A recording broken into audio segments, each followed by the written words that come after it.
හැම දිනාටම තෙරුවන් සරණයි. අද 2021 අවුරුද්දේ ජූලි මාසේ 24 වෙනිදා අපි මේ රැස්ලා ඉන්නේ ප ဋ ාණ ධම්ම සභාව මගින් පවත්වන අභිධම්මාචාර්ය උපාධි පාඨමාලාවේ 2021 අධ්‍යයන වර්ෂය වෙනුවෙන් දෙවෙනි වසර පන්ති සඳහා පැවැත්වෙන තවත් එක් දේශනයකට අපි පළමුවෙන් තෙරුවන් නමස්කාර කරලා ඉඳිමු. සාදු සාදු සාදු. නමෝ තස්ස භගවතු අරහතෝ සම්මා සම්බුද්දස්ස නමෝ තස්ස භගවතු අරහතෝ සම්මා සම්බුද්දස්ස නමෝ තස්ස භගවතු අරහතෝ සම්මා සම්බුද්දස්ස සාදු විචිත්ත මති ගම්භීර මනන්ත ණය මණ්ඩිතං ප ဋ ාණං සම්මසන්තස්ස විමලා මිත බුද්ධියා යස්ස දේහානික්ඛමින්සු සුභාචබ්බන්න රන්සියෝ නීල පීතා රත් සීතා මංජිඨාච පභස්සරා තං ලෝකනාතං සුගතං ධම්මං ච ජිනසේවිතං සංඝං නිරංඝනං සෙට්ඨං නමාමි සිරසාදරං සාදු සාදු සාදු. හොඳයි හැම දිනාටම තෙරුවන් සරණයි. අද දවසේ අපි එහෙමනම් පාඩම ආරම්භ කරමු. අපි මෙතෙක් කතා කරගෙන ආවේ රූපකාණ්ඩය ධම්මසංගණී ප්‍රකරණේ රූපකාණ්ඩය ගැන තමයි අපි කතා කරමින් ආවේ. අද දවසේ අපිට කතා කරන්නට තියෙන්නේ ත්‍රිවිධේන රූප සංග්‍රහය. ඒ කියන්නේ මේ ධම්මසංගණිය තුල රූප ධර්ම විස්තර කරලා තියෙන ආකාරය මෙහිමයි. ඒක විදේන එක් ආකාරයකට හඳුනාගත් ලක්ෂණයක් මත පිහිටා සියලු රූපයෝ ගුණ කර පෙන්නනවා එක් ආකාරයකට. ද්විදේන කියලා කිව්වහම රූප ධර්ම කොටස් දෙකකට බෙදී යන ආකාරයෙන් මාතෘකා තෝරාගෙන ඒ මත රූප ධර්ම දෙකකට බෙදලා පෙන්නනවා මේ ලක්ෂණ යටතේ මේ මෙසේ වෙයි මේ ලක්ෂණ යටතේ මේ විදිහට වෙයි කියන ආදි වශයෙන් අපි මේ කාණ්ඩ දෙකම ඉගෙන ගත්තා. අද අපි ඉගෙන ගන්න තියෙන්නේ ත්‍රිවිධේන සංග්‍රහය යට තියෙන කොටස. ඒ කියන්නේ මාතෘකා පද තුනක් යටතේ කොහොමද රූප ධර්ම සියල්ල බෙදිලා යන්නේ කියලා. හොඳයි අපි ඒක එකක් විස්තර කරන ගමනින්ම තව ටිකක් තේරුම් අරගනිමු. දැන් ඒක විදේන යටතේ අපි පද 43ක් සාකච්ඡා කළා. ඒ පද 43 යටතේ සියලුම රූප ධර්මියෝ එක් එක් පදයේ යටතේ සියලුම රූප ධර්ම ඒ වෙත ගුණ වෙන ආකාර පෙන්වලා දුන්නා. ඊළඟට ද්විදේන සංග්‍රහය කියලා අරගෙන දුක පද දුක කියලා කිව්වේ පද දෙක බැගින් යෙදෙන අවස්ථා. පද දෙක බැගින් යෙදෙන කාරණා අරගෙන එවැනි පද 104ක් යටතේ අපි සාකච්ඡා කළා. ඊළඟට තියෙන ත්‍රිවිධේන. ත්‍රිවිධේන කියලා කිව්වහම එතනදී ත්‍රික 103ක්. ත්‍රික කියලා කිව්වේ පද 3ක් තියෙන කාණ්ඩ. මේ පද 3ක් තියෙන ත්‍රික යටතේ රූපකාණ්ඩය විස්තර කිරීම තමයි අද අපිට ඉගෙන ගන්න තියෙන්නේ. ඒ 103 හැදුනේ කොහොමද කියලා බැලුවා නම් මේ විදිහට අපිට පෙන්න ගන්නට පුළුවන්. එතන තියෙනවා අර ද්විදේන කාණ්ඩේ වගේම පකින්නක ටික ප්‍රකීර්ණක ටික 13කුත් මේ හැම එකක්ම යන්නේ ත්‍රික කියලායි. ඒ එක ගුණුවක පද 3 බැගින් තියෙන නිසා. එහෙමනම් ප්‍රකීර්ණක කාණ්ඩේ යුගලයේ වගේ ත්‍රික 13ක් තියෙනවා. වස්තු ටික සහ ආරම්මන ටික වල 25 ගානේ ගිහිල්ලා තියෙනවා. අනිකුත් ඒවා අර ද්විදේන සංග්‍රහය කතා කළා වගේ මේ විදිහට ඒක විස්තර වෙනවා. වෙනසකට තියෙන්නේ පකින්නක ටිකයේදී පොඩි වෙනසක් පේන්න තියෙනවා. කාට හරි කියන්න පුළුවන්ද මොකක්ද ත්‍රිවිධේන සංග්‍රහය විස්තර කරද්දී ප්‍රකීර්ණක ටික තුල දක්නට ලැබෙන විශේෂත්වය කියලා. ද්විදේන සංග්‍රහයත් එක්ක සංසන්දනය කරපුවාම මොකද්ද මෙහි දකින්න විශේෂත්වය? කියන්න පුළුවන්ද කාට හරි? ප්‍රකීර්ණක ටික 14ක් තිබුණා. හරි. දුකයෝ කතා කරද්දී ප්‍රකීර්ණක කාණ්ඩේ යටතේ අපි දුක ධර්ම 14ක් ගැන කතා කළා. ඊට සාපේක්ෂව ත්‍රිවිධේන සංග්‍රහය යටතේ අපිට හම්බ වෙන්නේ ප්‍රකීර්ණක ටික 13ක් පමණයි. ඒක තමයි වෙනස. අපි බලමු ඉස්සරහට ඇයි එහෙම වුනේ කියලා. හොඳයි. ඊළඟට අපි දැන් එහෙමනම් ඉස්සෙල්ලාම කතා කරමු ප්‍රකීර්ණක ටික 13 කොහොමද එකින් එක සාකච්ඡා කරලා බලමු. එතකොට අපි ඉස්සරළම දැන් අපි ඒක දුකත් සමග සංසන්දනය කරමින් යන්කෝ. දැන් ප්‍රකීර්ණක දුක යටතේ අපි කතා කළා කාරණා 14ක්. ඒකේ උදාහරණයක් ගත්තොත් පළවෙනි එක අපිට තිබුණේ අත්තිරූපං උපාදා අත්තිරූපං නොඋපාදා. උපාදා කියන ධර්මතාවයේ යටතේ උපාදා ලෙස ගැනෙන රූප මොනවද නොඋපාදා ලෙස ගැනෙන රූප මොනවද මේ ආදී වශයෙන් කාරණා 14ක් කතා කළා. අත්තිරූපං අජ්ජත්තිකං අත්තිරූපං බාහිරං අධ්‍යාත්මික වූ රූප මොනවද බාහිර වූ රූප මොනවද ඕලාරික වූ රූප මොනවද සුකුම රූප මොනවද ආදී වශයෙන් තමයි අපි කතා කළේ.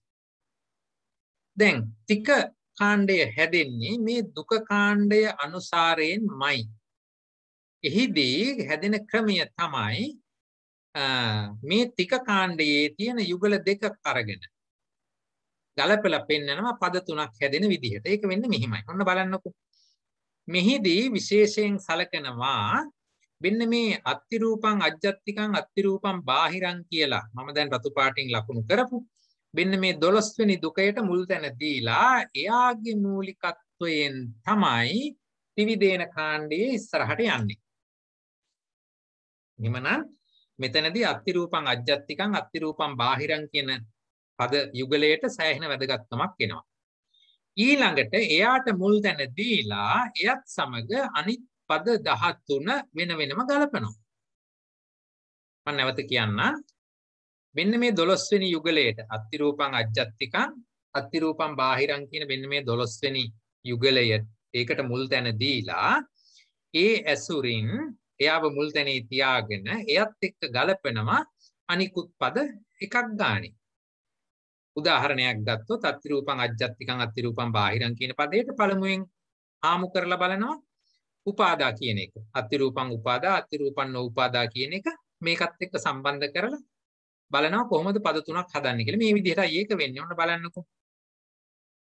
දැන් අපි ගන්න පද දෙක තමයි අත්තිරූපං අජ්ජත්තිකං ඒකත් එක්ක සම්බන්ධ කරන්න යන්නේ අත්තිරූපං උපාදා අත්තිරූපං නොඋපාදා කියන යුගලය. දැන් මේ ගන්න යන්නේ.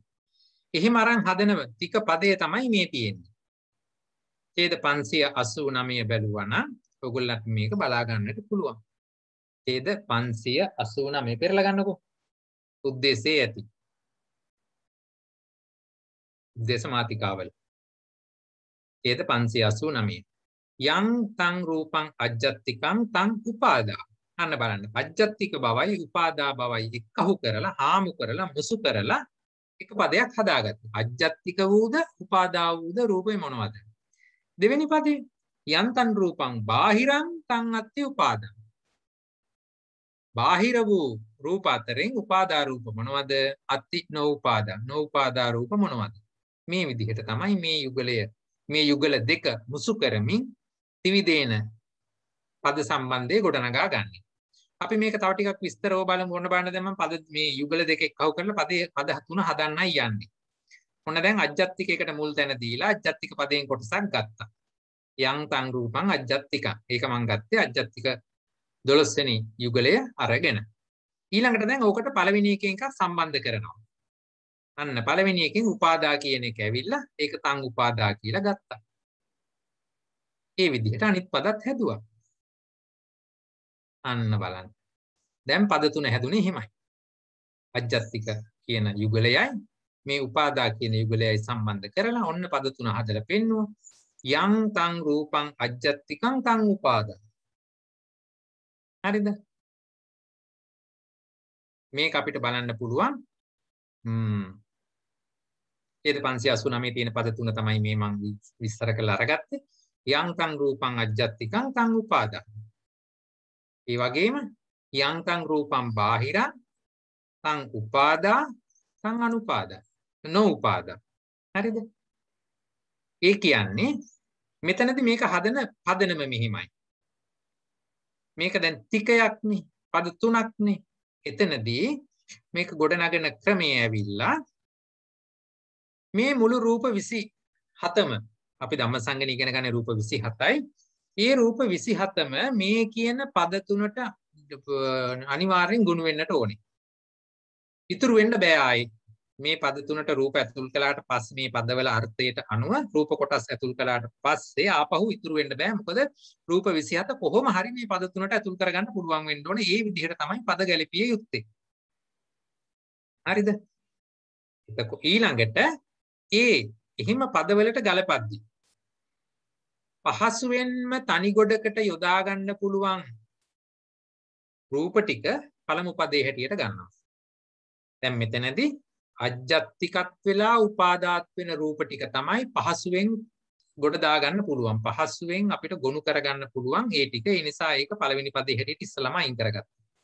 අපි එහෙමනේ දැන් මොකක් හරි අමාරු වැඩක් කරන්න ගියාම කොහොම එකට දාගෙන අනාගන්නේ නෑනේ. අපි ඒක ලේසියෙම අයින් කරගන්න පුළුවන් ටික අයින් කරගන්නවා. ඊට පස්සේනේ අමාරු ඒවට අත ගහන්නේ. ඒ වගේ මෙතනත් ඉස්සරලාම පහසුවෙන් වෙන් කරගන්න පුළුවන් ටික වෙන් කරගත්තා. මම ඒක ඉදිරි ස්ලයිඩ් එකකදී තවත් පැහැදිලිව පෙන්නන්නම්. ඊළඟට මෙතන බාහිර රූප ටික ඒක එතන තියෙනවා උපාදා රූපත් තියෙනවා නොඋපාදා රූපත් තියෙනවා. එහෙනම් ඒක හින්සීර්ව කඩා ගන්නවා ඉතුරු පද දෙකට. ඒ අනුව මෙතන දුකවලදී ගත්ත පළවෙනි එකේ උපාදා ස්වභාවයයි නොඋපාදා ස්වභාවයයි මෙතන නියෝජනය වෙලා තියෙනවා. අජ්ජත්තික දුකය තුල තිබිච්ච අජ්ජත්තික සහ බාහිර වචන දෙක මෙතන නියෝජනය වෙලා තියෙනවා. ඒ අනුව මේ පද මේ යුගල දෙකම අරගෙන අපි තික මාතිකාවේ පද තුන ගොඩනගා ගත්තා. මේ ගොඩනගාගත්ත පද තුනට මේ මුළු රූප 27 සම්පූර්ණයෙන් අයත් වෙනවා ඉතුරු වෙන්නේ නැතුවම. හරිනේ. එහෙමනම් ඒ විදිහටයි ඒක හදන්නේ. එතකොට කොහොමද ඒක සිංහලෙන් තේරුම අපි කියන්නේ? යම් ආධ්‍යාත්මික රූපයක් වේද ඒ උපාදාය. ඒ රූප උපාදාය. හරිද? යම් බාහිර රූපයක් වේද ඒ උපාදාත් ඇත උපාදා වූයේත් ඇත නොඋපාදා වූයේත් ඇත. මම නැවත කියන්නම්. යම් ආධ්‍යාත්මික රූපයක් වේද ඒ උපාදා රූපය. ඒ සියල්ල උපාදායි. ඊළඟට තියෙන බාහිර ගොඩනේ. ඒ බාහිර ගොඩට අපි කියන්නේ යම් බාහිර රූපයක් වේද එය උපාදා වූයේත් ඇත නොඋපාදා වූයේත් ඇත. හරිද? ඒ අනුව අපි හදාගන්න පද තුන අපිට මෙහෙම ලියලා පෙන්වන්නට පුළුවන්. යං තං රූපං අජ්ජත්තිකං තං උපාදා යං තං රූපං බාහිරං තං අත්ති උපාදා අත්ති නොඋපාදා. එහෙම නැත්නම් දිගට කියනවා නම් යං තං රූපං බාහිරං තං අත්ති නොඋපාදා. අජ්ජත්තිකං කියලා හැම වෙලාවෙම කිව්වේ අර මගේයයි කියලා ගන්න පුළුවන් ආත්මනීය භාවයක් ගොඩනගෙන ධර්මියෝනේ. එතකොට බාහිර ධර්ම වුණාම එසේ ප්‍රබල ලෙස ආත්මනීය භාවය ගොඩනගන්නේ නැති අනිකුත් ධර්ම ටික බාහිර ධර්ම කියලා ගත්තා. උපාදා කියලා කිව්වේ මහා භූත නෙවෙච්ච ධර්මනේ. නොඋපාදා කියලා ගන්නකොට මහා භූත හැටියට සැලකෙන ධර්ම ටික අරගත්තා. එතකොට අපි දන්නවා ප්‍රසාද රූප පහම අජ්ජත්තිකයි ඒ වගේම ඒවා උපාදායි. ඒ අනුව පළමු පදයට ඒටි කියනවා. හරිනේ. අජ්ජත්තිකයි කියලා කියන්නේ ස්වසන්තානෙහි වූ ධර්ම. මොකද ඒක අපි කියන්නේ ස්වසන්තානෙහි වූ ධර්ම අජ්ජත්තිකයි. ඒක හරියට මගේමයි කියලා හැඟෙනේවනේ. ඇහැ මගේ, කන මගේ, ඒ විදිහට යනවනේ. අනිත් ඒවා ඒ තරම්ම මගේ නොවේ කියලා අපිට වැටහෙනවනේ නිකන්. එතකොට එහෙමනම් අජ්ජත්තික ටික හැර ඉතුරු ඔක්කොම ටික බාහිරයි. බාහිරයි කියලා කියනකොට ස්වසන්තානෙන් අන්‍ය වූ ධර්ම. ඒක කළු ගලක් වෙන්න පුළුවන්. අනිකුත් සියලු මොනවා හරි දෙයක් කමන්නේ. ඔක්කොම පොදුවේ අජ්ජත්තික බාහිර ભેදයෙන් බලද්දී ස්වසන්තානෙන් අන්‍ය වූ සියලුම ධර්ම බාහිර ධර්ම හැටියට සැලකෙනවා. ස්වසන්තානී මගේමයි කියලා ගන්න පුළුවන් ධර්ම ටික විතරයි අජ්ජත්තික හැටියට ගන්නේ. ඊළඟට උපාදා කියලා සැලකෙන තැන උපාදා කියලා අපිට ගන්න පුළුවන් වෙන්නේ මහා භූත නොවූ රූප ධර්ම ටික.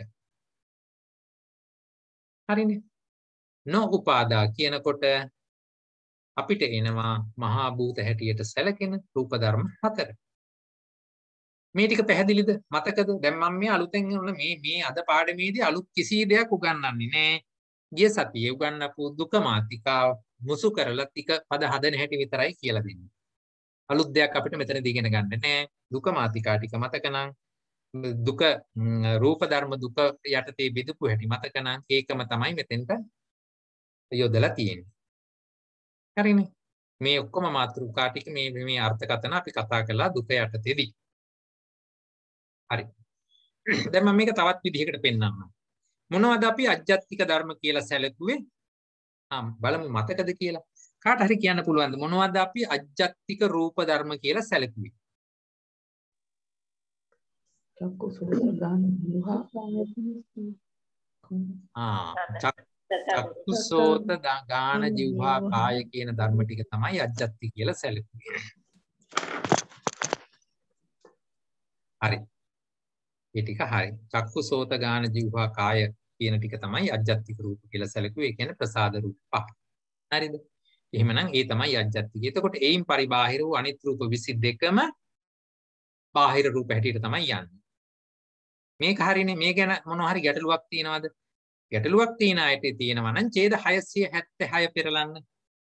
ඡේදාංක 676.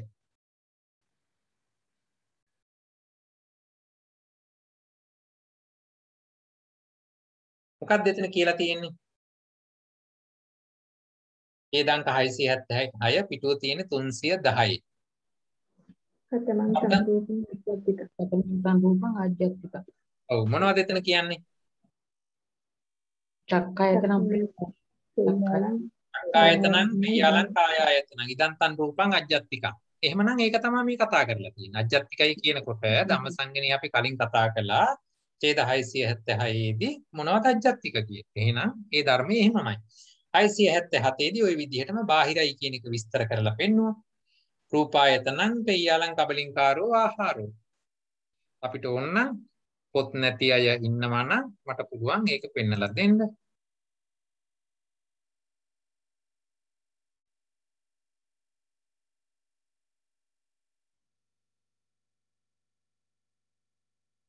කොහොමද ඒක අරගන්නේ මෙතෙන්ට?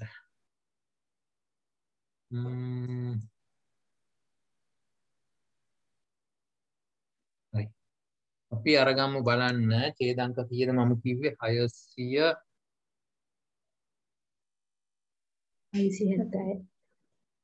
ඔව්. සෑහෙන දුරක් යන්න වෙනවා පස්සට නේද? 676. එක නිද්දේශෝ මේකද තියෙන්නේ?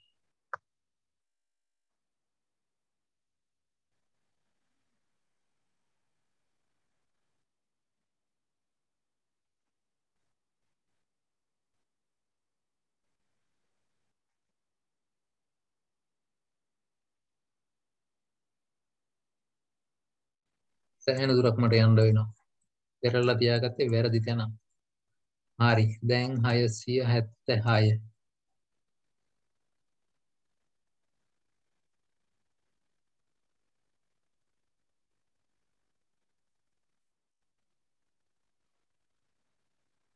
මේ තියෙන්නේ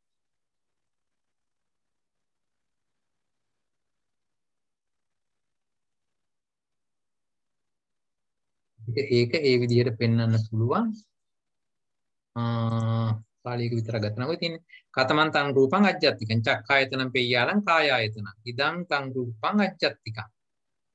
හරිනේ. ඒ විදිහට පැහැදිලි වෙතන පෙන්නනවා. එතකොට මොනවද අජ්ජත්තික කියලා පෙන්නුවේ? පැහැදිලිවම චක්ඛායතනෙ ඉඳලා කායායතන. අර මම දීපු මොනවද? රූප ධර්ම ටික අඩංගු කොලෙත් ළඟ තියාගන්නට අවශ්‍යයි. හරිනේ.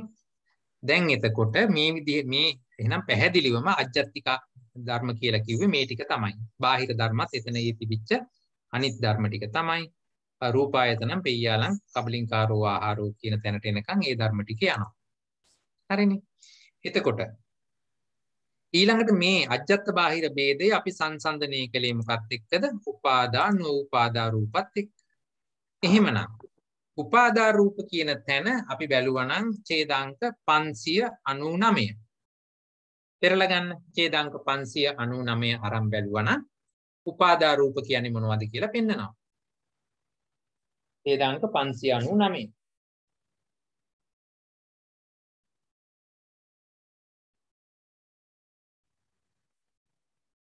පිටුව 278. එතන පෙන්නනවා කතමං තං රූපං උපාදා. ඒ උපාදා රූපේ කවරේ යත්. චක්කායතනං සෝතායතනං මේ ආදී වශයෙන් මෙතන පෙන්නනවා රූප ධර්ම 23ක්. උන්ට බලන්න ඒක. ඡේදාංක 599. හරිද? එතන පෙන්නනවා උපාදා රූප කියන්නේ මොනවද කියලා රූප ධර්ම 23ක් පෙන්නනවා. හැමෝම බැලුවද චක්කායතනයේ ඉඳලා කබලින්කාරෝ ආහාරෝ කියන තැනට වෙනකන් ඒක විස්තර කරලා තියෙන ආකාරය. රූප 23ක් එතන අරන් තියෙනවා. ඊළඟට ඡේද 650ට පෙරලා ගන්න. ඡේදාංක 650.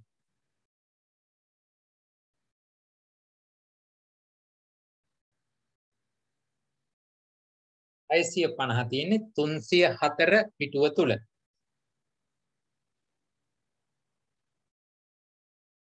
එතන මොකද්ද කියන්නේ? කතමං තං රූපං නො උපාදා. පොට්ටබ්බායතන ආපෝ ධාතු. ඉදං තං රූපං නො උපාදා. පොට්ටබ්බායතන ආපෝ ධාතු. එච්චරයි. පොට්ටබ්බායතනේ කිව්වහම එතන අපි දන්නවා රූප ධර්ම තුනක් තියෙනවා. පඨවි, තේජෝ, වායෝ. ඒ තුනයි ආපෝ ධාතුව එක්ක වුණාම හතරයි. ඒ තමයි නො උපාදා කියලා ඡේදාංක 650 යටතේ විස්තර කරලා තියෙන්නේ. දැන් මේ කියන පද යුගලය සම්බන්ධ කරමින් අපිට ඕනේ තික පදයේ ගොඩනගා ගන්න. ඒ තිකය ගොඩනගා ගන්න අවශ්‍යයි. පළමුවෙන් කිව්ව පදේ මේ මොකද්ද තික පදේ? යම් බලන්න පෙරලා ගන්න 748 තික පදය. ඡේදාංක 748. කතමං තං රූපං අජ්ජත්තිකං උපාදා. එහෙම නැත්නම් ඔක මේ මොකද්ද උද්දේශය බැලුවත් කමක් නැහැ. එකම අර්ථ ඇති වචන පොඩි වෙනසක් ඇති. හොඳයි. එහෙමනම් ඔව් මේ 599 ඉදන්තන් රූපං උපාදා කියලා නැත්තේ අන්තිමට අන්න හොඳ ප්‍රශ්නයක්. 599 මම මේක එදා කිව්වේ නැද්ද? 599 දී ඉදන්තන් රූපං හොඳයි. පොඩ්ඩක් හිතන්න ඇයි එහෙම කිව්වේ නැත්තේ කියලා.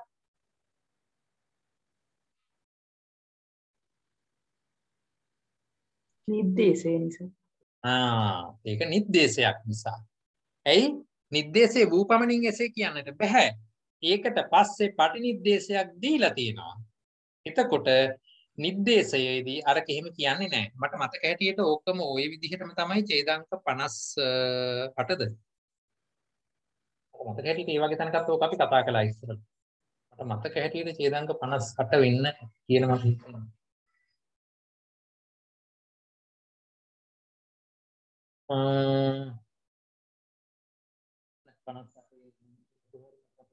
ඒ වගේම එතනදිත් පටිනිर्देशයක් දෙන තැනකදී අර විදිහට ඉදන්තම් මොනවාද මේක අවසාන ගැලපුම දුන්නේ නැහැ.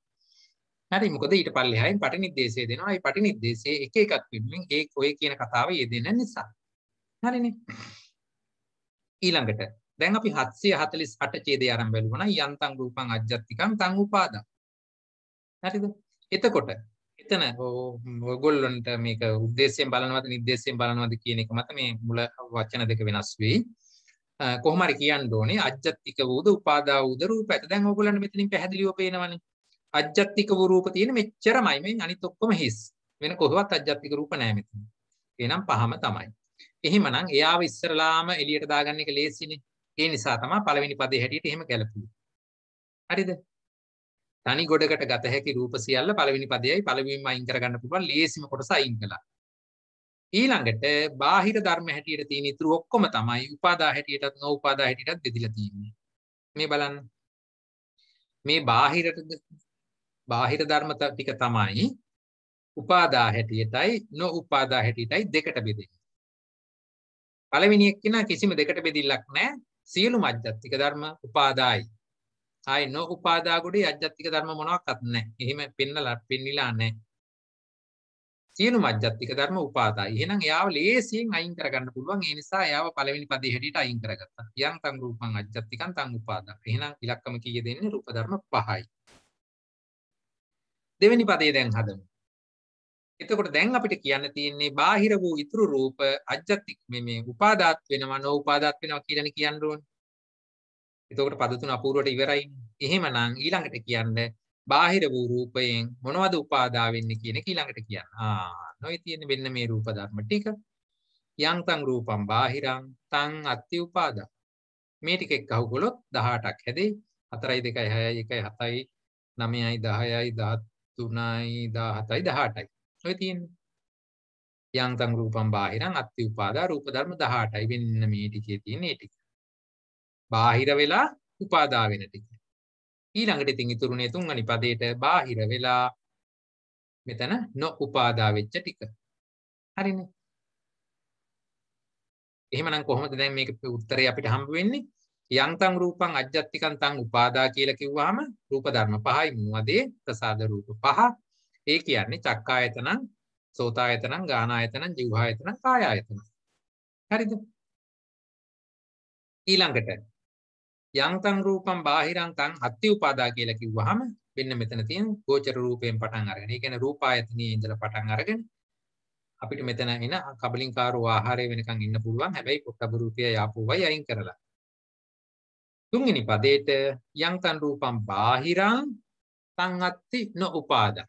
බාහිර ධර්ම අතරින් නොඋපාදා ධර්ම ටික. මෙච්චරයි. පොට්ටබ්බ රූපේ පොට්ටබ්බායතන ආපෝ ධාතු. ඒ 1650 එහෙමනේ කිව්වේ. පොට්ටබ්බායතනං ආපෝ ධාතු. එතකොට ඒ විදිහට තමයි ඡේදාංක 750 දී ටිකයේ තුන්වෙනි පදේ ගොඩ නැගුවේ.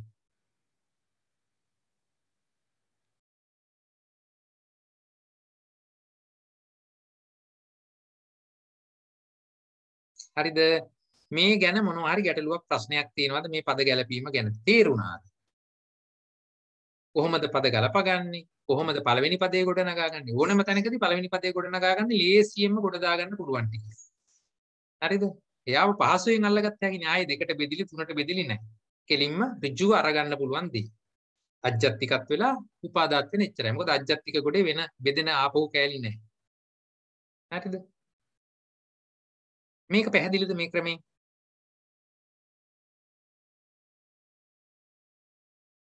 දැන් මේ අනුව පේනවා මේ ප්‍රසාද රූප පහ කියන එක හරි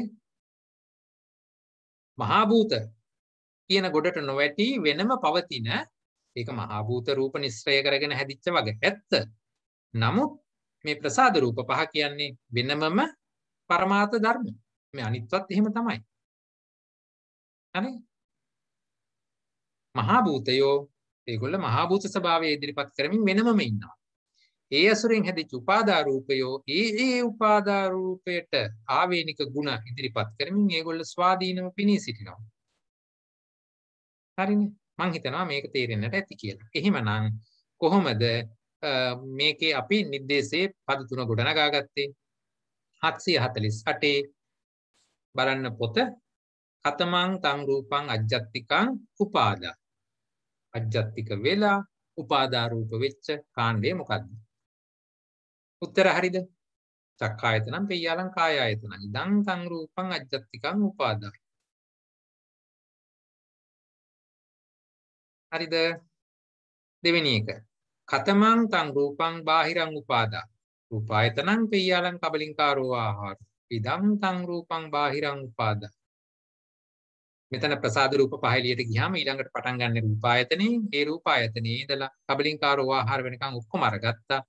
හැබැයි මතක තියාගන්න ඕනේ එහෙම වෙලාවෙදී පොට්ටබ්බ ආයතනයයි ආපෝ ධාතුවයි අයින් කරගන්න ඕනේ කියලා. මොකද ඒක වෙනම පදයක ගොනු වෙන නිසා.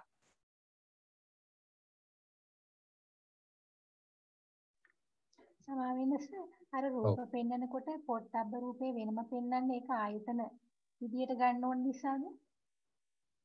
ඒ කියන්නේ ඒක තුනට කඩන්න නැතුව තියෙන්නේ. ආයතන මට්ටමේදී ඔව් නෑනේ පොට්ටබ්බ ආයතනේ කියන එක තුල ඒ ධර්ම තුනේම ස්වභාවයනේ රිප්‍රසන්ට් වෙන්නේ. ඒ මිසක් මොනවද පටවිය කියලා කෙනෙක් වෙනම ඇවිල්ලා ආයතන කෘත්‍යයක් කරන්නේ නැහැ. හරි මොකද පටවිය කියන තැන තේජෝවක් තියෙනවා වායෝවක් තියෙනවා. තේජෝව තියෙන තැන පටවියක් තියෙනවා. මේ විදිහට මේ එකිනෙකාට සම්බන්ධව තියෙන එකේ ඒ ධර්මතා තුනේහි සංප්‍රයුක්ත ගුණය තමයි අපිට තේරෙන්නේ. අපේ මහා භූත කියලා ඉගෙන ගන්නකොට හතර වගේනේ කියන්නේ. ඔව්.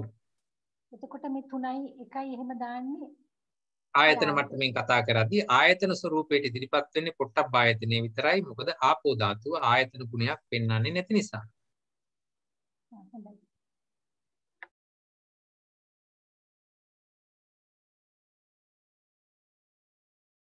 තව මොනවද තියෙන ප්‍රශ්න? මේ පළවෙනි ටිකේ තේරුණාද? මොකද මේ විදිහටම තමයි අපි ඊළඟ ටික ගලපන්න යන්නේ. එතකොට මේක හරියට තේරුම් ගත්තා නම් ඊළඟ ටික පැහැදිලි වෙනවා හොඳට.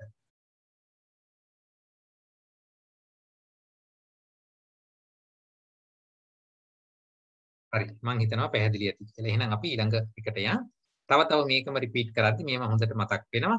ඒ අනුව නැවත වතාවක් අවශ්‍ය කෙනෙක් ඉන්නවා නම් මේක වීඩියෝ පටිය හරි බැලුවා නම් නැවත හොඳට තේරෙයි කොහොමද මේක ආවේ කියලා. හොඳයි එහෙමනම් අපි ඊළඟ ටිකය සාදා ගන්නට යමු. ඊළඟ ටිකේ හැදෙන්නේ දැන් අජ්ජත්තික බාහිර යුගලය ඒක කොන්ස්ටන්ට්. ඒක නියතයක්. ඒකම තමයි අරගන්නේ මේ සංසන්දනයේදී පළවෙනි පදයේ හැටියට පළවෙනි යුගලයේ හැටියට. එයත් එක්ක සංසන්දනය කරන දෙවන්නා හැටියට මේ පාර අරගන්නේ අර දුක මාතික දුක පදවල තිබිච්ච දෙවෙනි යුගලය. උපාදින්න අනුපාදින්න ස්වභාවය තමයි දැන් අපි සලකන්නේ. එතකොට අජ්ජත්තික බාහිර යුගලයේ සමගින් උපාදින්න අනුපාදින්න යුගලයේ ගලපලා තමයි පද තුන හදන්න උත්සාහ කරන්නේ. හරිද? උපාදින්න කියන එකේ තේරුම මතකද? දැන් අජ්ජත්තික බාහිර නම් අර කිව්වා වගේමයි ඒක වෙනසක් නෑ. උපාදින්න කියන එකේ තේරුම මතකද? කර්මයෙන් ඉපදිලා තියෙනවා. කර්මයේ ඵලභාවයෙන් ඇතිවෙන ධර්ම. හොඳයි කර්මයේ ඵලභාවයෙන් ඇතිවෙන ධර්ම කොච්චර තියෙනවද? විපාක සිත් 32 ලෞකික 10යි. ඒකාන්ත 9යි අනේකාන්ත 9යි. හරිද? ඒකාන්ත 9යි අනේකාන්ත 11යි. ඒකේ උත්තර දෙනවනේ. හරි. අපි බලමු. අපි කතා කරන්නේ රූප ධර්ම ගැනනේ. රූප ධර්ම ගැන කතා කරන නිසා අර විපාක සිත් ගැන මෙහිදී අරගන්න අවශ්‍ය නැහැ. අපි අර මොනවද ධම්මසංගණී මාතිකා කරන වෙලාවෙදි විතරක් අපිට ඒ පූර්ණ මාතිකාවලට එන අභිදේයාර්ථ වෙනම සැලකුමු. අපි දැන් කතා කරන්නේ රූප ධර්මනේ. එහෙම රූප ධර්ම කතා කරද්දී උපාදින්න කියනකොට අපිට ගන්න වෙන්නේ කර්මයේ ඵලභාවයෙන් ඇතිවන රූප ධර්ම. ඒ කියන්නේ කර්මජ රූප ටික ගන්න වෙනවා. එතකොට එහෙනම් අනුපාදින්න කියනකොට කර්මයේ බලපෑමක් නැති ධර්ම ටික අරගන්න වෙනවා. එතනත් යම් කිසි රූප ගානකේ ඒක අපිට ඡේද 657 බැලුවා නම් ඡේද 657 මේ තියෙන 657 කතමං තං රූපං අනුපාදින්න. ඊට කලින් උපාදින්න බලමු. මේ තියෙන කතමං තං රූපං උපාදින්න. චක්කායතනං සෝතායතනං ගානායතනං ජීවආයතනං කායායතනං ඉත්ත්‍ින්ද්‍රියං පුරුෂින්ද්‍රියං ජීවිතින්ද්‍රියං. එතකොට එතන 8ක් අරගත්තා. ඒක ඍජුවම අරගත්තා. මොකද ඒ 8 ඒකාන්ත කර්මජ රූප නිසා. ඊළඟ ටික දැම්මා ජීවා පණකයක් අස්සට දාලා අරගත්තා. මොකද ඒවා අනිකුත් ධර්මතා අනේකාන්ත නිසා. මොකද අනිකුත් ප්‍රත්‍යයන්ගෙනුත් මේවා හැදෙන්නට පුළුවන්. ඒ නිසා ඒක අනේකාන්තයි කියන පෙන්වන්න වෙනම මේ ජීවා පණකයක් ලෙස ගත්තා. යං වා පනඤ්ඤම්පි අත්ති රූපං කම්මස්ස කතත්තා රූපායතනං ගන්ධායතනං රසායතනං පොට්ටබ්බායතනං ආකාශ ධාතු ආපෝ රූපස්ස උපචේ රූපස්ස සම්පති කබලින්කාරෝ ආහාරෝ ඉදං තං රූපං උපාදින්නම් කියලා 656 විස්තර කළා. හරිනේ. දැන් ඕක තමයි යතින්ද ගන්න. අනුපාදින්නම් කිව්වහම මේ විදිහටම මේ 657 ඡේදයේ එන ධර්මතා ටික තමයි ගොනු වෙන්නට ඕනේ. එහෙමනම් අපි ඕක කොහොමද බලමු මෙතනදී ගොනු වෙන්නේ? ඔන්න අජ්ජත්තික යුගලයේ අර වගේමයි උපාදින්න අනුපාදින්න ස්වභාවය මේ විදිහට එනවා. ඒකාන්ත ධර්ම ටික මම කහට හුරු මොනවද? තැඹිලි පාටට හුරු වර්ණයකින් දාලා තියෙනවා. ඒකාන්ත උපාදින්න රූප 8යි. අනුපාදින්නෙන් ඒකාන්තව තියෙනවා 1 2 3 6 2 8යි. හරිද? එතකොට මේ විදිහට අජ්ජත්තික බාහිර ભેදයක් උපාදින්න අනුපාදින්න ભેදයක් අරගත්ත හැකි. එහිදිත් මොකද්ද ලේසියෙන් අයින් කරන්න පුළුවන්. අජ්ජත්තික වෙලා එතකොට මේ ප්‍රසාද රූප පහ විතරයි. උපාදින්න වෙන එක්කෙනා. එයාව ලේසියෙන් අයින් කරත හැකි. එහෙමනම් ඔන්න පළවෙනි පදේ හදාගත්තා. අජ්ජත්තිකං උපාදින්න. මොනවද එතකොට? චක්කායතනම් පෙය්‍යාලං මොනවාද? චක්කායතන, සෝතායතන, ගාහනායතන, ජීවහායතන, කායායතන. හරි, එතන පහයි. ඊට පස්සේ මොකද්ද අපි අරගන්නේ? දැන් ඒතර අජ්ජත්තික ටික කතා කරලා ඉවරයි. අජ්ජත්තිකං උපාදින්න ඉවරයි. හරිද? මොකද වෙනත් අජ්ජත්තික රූපෙත් නැහැ. ඊළඟට ඉතුරු වෙන්නේ බාහිර රූප ටික. ඒගොල්ල උපාදින්නත් වෙනවා, අනුපාදින්නත් වෙනවා. එහෙමනම් අපි ඒක ඊළඟට පටන් ගනිමු. බාහිරං උපාදින්න. එතකොට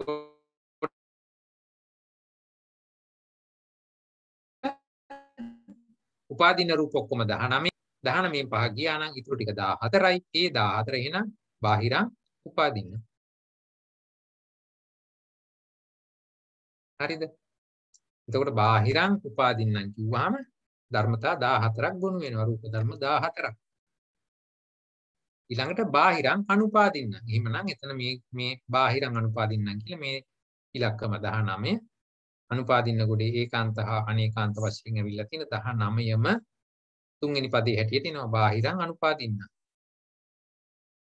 ඔන්න බලන්න මම දැන් ඒකේ ඡේදය ලස්සනට විස්තර කරමින් ඒකේ ඡේදය ඉදිරිපත් කරමින් ඒ අතරින් කොහොමද මේක ගලපා ගන්න කියලා පෙන්නනවා. ඉස්සල්ලා පළවෙනි ටිකයට කළෙත් මේ විදිහමයි දෙවෙනි ටිකයත් මේ විදිහමයි අරගත්තේ. එකම ක්‍රමය. ණය ක්‍රමය කොහොමද වෙන්නේ? මුළු රූප 27ම මේ කොටස් තුනට බෙදෙන්නට ඕනේ. දැන් ඉතුරු මොනවක්වත් තියනවද? නෑනේ. 14යි 5යි 19යි. හරි? මේ 19 තුල ඒකාන්ත අනේකාන්ත දෙකම තියෙනවා. එතකොට මේ කොහොම හරි මේ ගොඩවල් තුනට මේ රූප 27ම ඇතුල් වෙලා තියෙනවා. ඉතුරු වෙච්ච රූපයක් නෑනේ. තුනට ඇතුල් නොවි ඉතුරු වෙලා එළියේ ඉන්න රූපයක් නෑ. ඒ විදිහට තමයි ටික ධර්ම අතර මේක බෙදෙන්නට ඕනේ. රූප 27 බෙදෙන්නට ඕනේ. ඊළඟට තනි ගොඩට ගන්න පුළුවන්. පහසුවෙන්ම එළියට දාගන්න පුළුවන් රූප ධර්ම ටික ඉස්සෙල්ලාම කතා කරනවා. ඒක නිසා පළවෙනි පදයේ මේ විදිහට හැදෙනවා. අජ්ජත්තික වෙලා උපාදානින් උපාදින්න වෙච්ච. මොකද වෙනත් අජ්ජත්තික ඒව නැහැනේ. එහෙමනම් මෙයා විතරමයි. එහෙමනම් එයාව තමයි ඉස්සෙල්ලාම එළියට දාගන්න ලේසි. ඒකට එයා ඇවිල්ලා උපාදින්නයි. එහෙමනම් අජ්ජත්තිකං උපාදින්නම් කියලා එයාව එළියට ගත්තා. ඉතිරියට ඉතුරු වෙච්ච බාහිර රූප ටික තමයි නැවත දෙකට බෙදෙන්නේ. උපාදින්නත් වෙනවා අනුපාදින්නත් වෙනවා කියලා. ඒ අනුව මේ බාහිර රූප 22කින් උපාදින්න වෙන්නේ කීයද අනුපාදින්න වෙන්නේ කීයද කියලා ඊට පස්සේ ගැලපුවා. හරිනේ. ඒතකොට උපාදින්න මුළු 19න් අජ්ජත්තික ගොඩට 5ක් ගිය නිසා ඉතුරු වෙච්චේ 14යි. ඒගොල්ල ගත්ත බාහිරං උපාදින්න. ඊළඟට අනුපාදින්න ගොඩට මේ ධර්ම ටික එහෙමම එනවා. එහෙමනම් බාහිරං අනුපාදින්නම් කියලා ධර්මතා 19 ඒගොල්ලෝ ඔක්කොම මේ බාහිරයි. බාහිරයි අනුපාදින්න.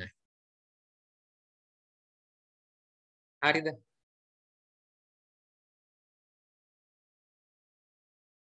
මේ අනුව අපිට පේනවා මේ අජ්ජත්තික ධර්මතා අජ්ජත්තික කියලා අපි ගන්න යමක් වේ නම් එයා කර්මයෙන්ම ඉපදිලා තියෙන කෙනෙක් නේද? දැක්ක නේද වෙනස?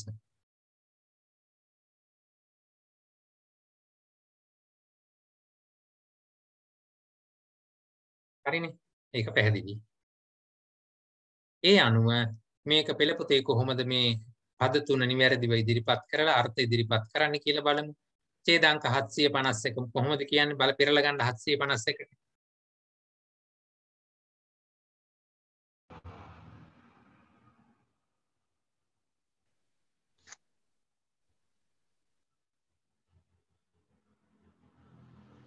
ඡේදාංක 751 6 පිටුවේ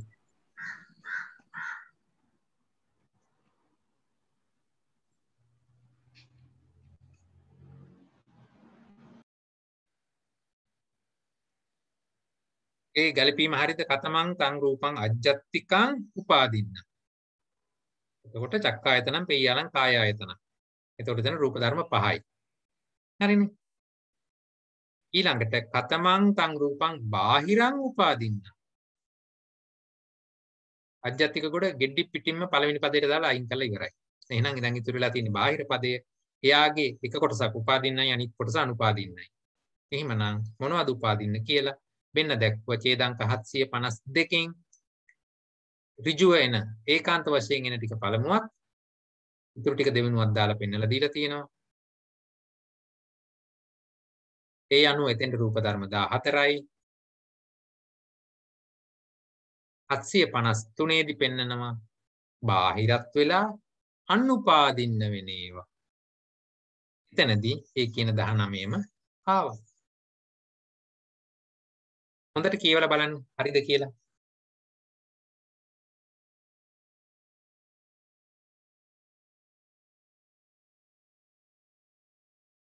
පැහැදිලිද වැඩි?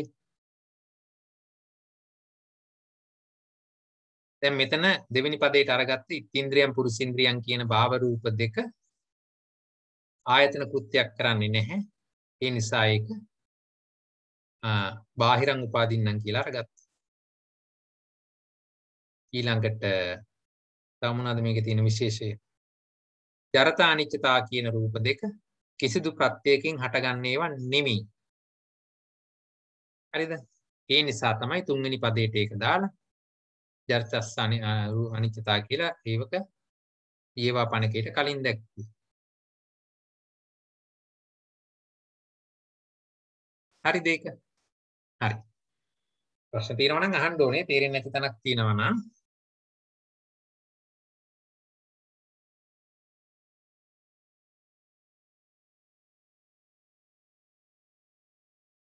මම හිතනවා ඔයගොල්ලෝ ගාව පොත් තියෙනවා ඇති කියලා.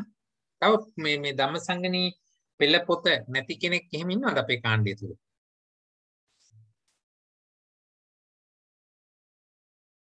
මම මේක විස්තර කරගෙන යන්නේ පෙළ පොත ඔයාලා ගාව තියෙනවා කියලා හිතාගෙන. එහෙම නැත්නම් මට පෙළ පොත පෙන්වන්නත් පුළුවන් ඉතින්. අවශ්‍යද පෙන්වන්නද? එහෙම නැත්නම් ඕනේද? ඔයගොල්ලෝ ගාව තියෙනවද? නැති කෙනෙක් නැහැ කියලා කියන්නකෝ බලන්න.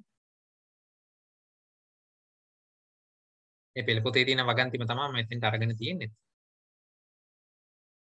හරි ඔක්කොටම තියෙනවා වගේ. හරි එහෙමනම් අපි දැන් බලමු මෙතෙක් අපි ටික දෙකක් කතා කළා. සමාන මෙතන වචී විඤ්ඤාති කියන එක එන්නේ නැත්නම් මොකද කියලා පොඩ්ඩක් පැහැදිලි කරලා දෙන්න පුළුවන්ද?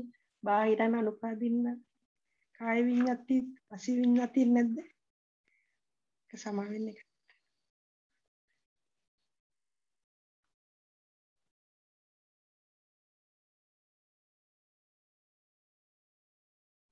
සිංහල පැත්තේ තියෙනවා. ඒ දෙක කීයද 753. 753 සිංහල පැත්තේ තියෙනවා සර්. හරි හරි. වචී විඤ්ඤාති තියෙන්න ඕනේ එතෙන්ට. ඒක මේ මොනවද පාලි පැත්තේ තියෙන මේ ටයිපින් ටයිප් කර එකක්. yes කාය විඤ්ඤාති තියෙන්න ඕනේ. කාය විඤ්ඤාති වචී විඤ්ඤාති දෙක එන්න ඕනේ. ඔව්. ඒක මගේ කලින් එකේ තියෙනව නේද මෙතන? සිංහල පැත්තේ තියෙනවා සර්. මෙතන විඤ්ඤාති රූප දෙක තියෙන්න ඕනේ. මේ නැත්තම් මෙතන 19 හැදෙන්නේ නැහැ නේ. විඤ්ඤාති රූප දෙකම තියෙන්නට ඕනේ.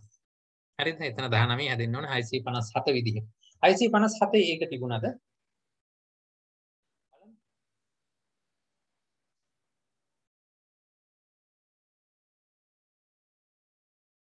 ඔව් 657 ඒක තියෙනවා. 657 තියෙනවා. ඔව් ඒක තියෙනවා. එහෙමනම් මෙතන මේ 753 දී එතන ටයිපින් එරර් එකක් තියෙන්නේ. ඒක හරියට දැස ගන්න. පොතෙත් ඒක ලියා ගන්න ඔයගොල්ලෝ 753 ගාව කාය විඤ්ඤාතියට පස්සේ වචී විඤ්ඤාතිය කියලා ලියා ගන්න. ඒක එන්න ඕනේ. එවැනි මුද්‍රණ දෝෂ සමහර විට තියෙන්න පුළුවන්. ඒ නිසා එහෙම ගැටලුවක් ආවොත් පැහැදිලිව බලන්න සිංහල පැත්ත. මේ දෙකමත් අවුල් කියලා සැකනම් තව ක්‍රම තියෙනවා හොයා ගන්නට. ඒ ඔස්සේ ගිහිල්ලා හොයන්න ඕනේ. මොකද ඒ හා සමාන ඡේද පහුවෙලා තියෙන්න පුළුවන්. මේ පහුවෙච්ච ඡේදය බැලුවා නම් එතන කොහොමද තිබුණේ කියලා ඒ අනුවත් ගොඩනගා ගත්ත හැකියි. ඒ වගේ පොඩි කාරණා වලින් මේවා තමන්ටම හදාගන්න පුළුවන්. හැබැයි හොඳ අවධානයෙන් ඉන්නට ඕනේ. එතකොට තමයි ඒක තේරෙන්නේ. හරිනේ. හොඳයි. එතකොට විඤ්ඤාති රූප දෙකම අනුපාදින්නයි. මේ දෙක මෙතෙන්ට එන්නට ඕනේ. මේ විදිහට ඒක ආවා. හරි.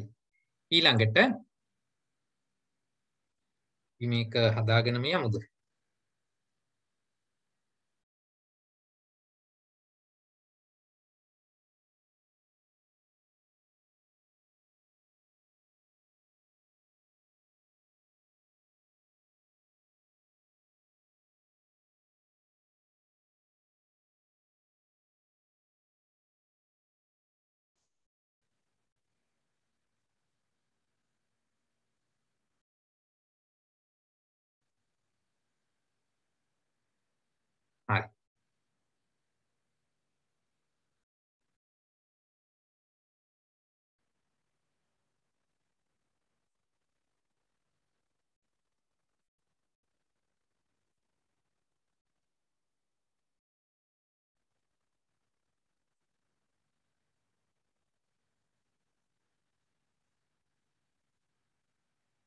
හරි. දැන් හරිනේ.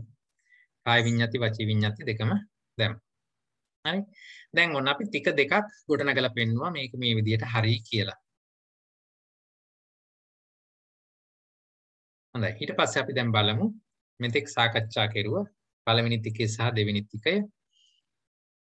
මේ බලන්න දැන් අපි පළවෙනි ටිකේ කොහොමද ගොඩනගා ගත්තේ? මේ දුක පද වලින් මේ අත්ති රූපං අජ්ජත්තිකං අත්ති රූපං බාහිරං කියන එක මුල් තැන දීලා එයා එක්ක පළවෙනි පදේ ගොඩනගලා ඒ විදිහට මේ අත්ති රූපං උපාදා අනුපාදා කියන එක අරගෙන පළවෙනි පදේ ගොඩනගා ගත්තා. ඒ විදිහෙම දෙවෙනි පදේ ගොඩනගුවේ නැවතත් අජ්ජත්තික බාහිර ભેදය උපාදින්න අනුපාදින්න කියන මේ දෙවෙනි යුගලයත් එක්ක ගලපලා දෙවෙනි පදේ හැදුවා. හරිද? මේ විදිහට නම් තුන්වෙනි පදේ හදනකොට මේ අජ්ජත්තික බාහිර එකත් එක්ක උපාදින්න උපාදානීය යුගලයේ අරගෙන තුන්වෙනි පදේ හැදෙනවා. මේ විදිහටම අපිට මේක පහළට ඇවිල්ලා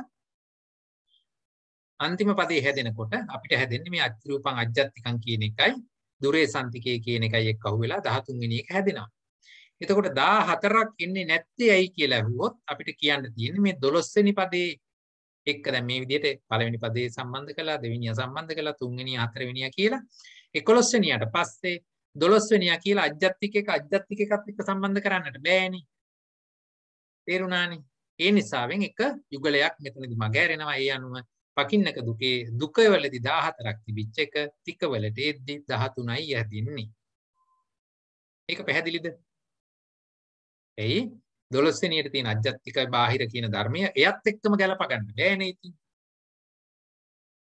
ඒ නිසාවෙන් එයාව අතාරිනවා. එතකොට ඉතුරු වෙන්නේ පද 13යි. තික 13ක් හැටියට ඉන්නේ මේ විදිහටයි. පැහැදිලිද? හරි. එහෙමනම් ඔව්. දැන් මේ අජ්ජත්තික කියන ධර්ම ටික අනිත් ඒවායි තියෙන පළවෙනි පදයටම සමානයි වගේනේ. අපි බලමු ඊළඟ එකේදී ඔය කියන ප්‍රශ්නේ එනවද කියලා. දැන් ඊළඟ ටිකේ සෑදෙන්නේ අජ්ජත්තික බාහිර යුගලයේ මොනවත් එක්ක සම්බන්ධ කරන්නේ තුන්වෙනි පද යුගලයත් එක්ක. එහෙනම් උපාදින්න උපාදානීය සහ අනුපාදින්න උපාදානීය ධර්මයේ සමග. එතකොට වෙන්න දැන් අපි පද යුගල දෙක අරගත්තාම අජ්ජත්තික බාහිර ભેදයයි උපාදින්න අනුපාදින්න ભેදයයි අරගත්තාම උපාදින්න උපාදානීයනුයි අනුපාදින්න උපාදානීයයි කියන ධර්මතා යුගල දෙක තමයි ගන්න. හරිද? එතකොට ඒකේ අජ්ජත්තික ධර්ම. දැන් මොකද්ද ඔබතුමී අහපු ප්‍රශ්නය? අජ්ජත්තික ධර්ම අර පදවල පළවෙනි පදයේ හැමතිස්සෙම සමාන වගේ පෙනුණා ඒකයි. ඔව් මොකද අපි පළවෙනි පදයට අරගන්නේ ලේසියෙන්ම ඉවත් කරගන්න පුළුවන් ධර්ම ටික. දැන් අපි මොකක් හරි එහෙක අපි හිතමුකෝ නූල් බෝලයක් පැටලිච්ච එකේදී අපි කොහොම ටික එකට අනා ගන්නවද නැහැ. පැටලුම් ලෙහා ගන්න පුළුවන් ටික ඉස්සලා ලෙහාගෙන ඒ ටික අයින් කර ගන්නවනේ. ඒ වගේ දැන් මෙතනදිත් ලේසියෙන්ම අයින් කර ගන්න පුළුවන් අජ්ජත්තික ධර්ම තියෙන ප්‍රසාද රූප පහ විතරමයි. අපිට මේ සටහන බලපුවම මෙතනදි පේනවා අජ්ජත්තික ධර්ම තියෙන එච්චරමයි. එහෙමනම් ඉතින් එයාව ටක් ගාලා අයින් කරගත්තා නම් ඉවරනේ. ඒ නිසා අජ්ජත්තික එක බලපුවම එයා ඉන්නේ උපාදින්න උපාදානීය ගොඩේ. ඒ නිසා අපි ආව අයින් කළා අජ්ජත්තිකං උපාදින්න උපාදානීයං කියලා යාව ඉස්සලම අයින් කරගත්තා. එතකොට දැන් ඉතුරුනේ බාහිර ධර්ම ටික විතරයි. දැන් බලනවා බාහිර ධර්ම මේ ටිකෙන් මොනවද දෙවෙනි යුගලයත් එක්ක ගැලපෙන්නේ කොහොමද? එතකොට එතනදී අපිට පේනවා දෙවෙනි යුගලයේ පළවෙනි පදයට එක්ක යන අයත් ඉන්නවා දෙවෙනි පදයට එක්ක යන අයත් ඉන්නවා. නමුත් අජ්ජත්තික ධර්ම සැලකුවා නම් එහෙම දෙතුන් තැනකට බෙදෙන ස්වභාවයක් දැක්කේ නැහැ. ඒ නිසා යාව ඉක්මනට අයින් කරගන්න ලේසි. හරිනේ. එහෙමනම් බාහිර ධර්ම ටික දෙකට බෙදෙනවා. ඒ අනුව පද තුනක් අපිට ගොඩනගෙනවා. පළවෙනි පදයේ අජ්ජත්තික වෙලා උපාදින්න උපාදානීය වෙච්ච ධර්ම එතන 5යි.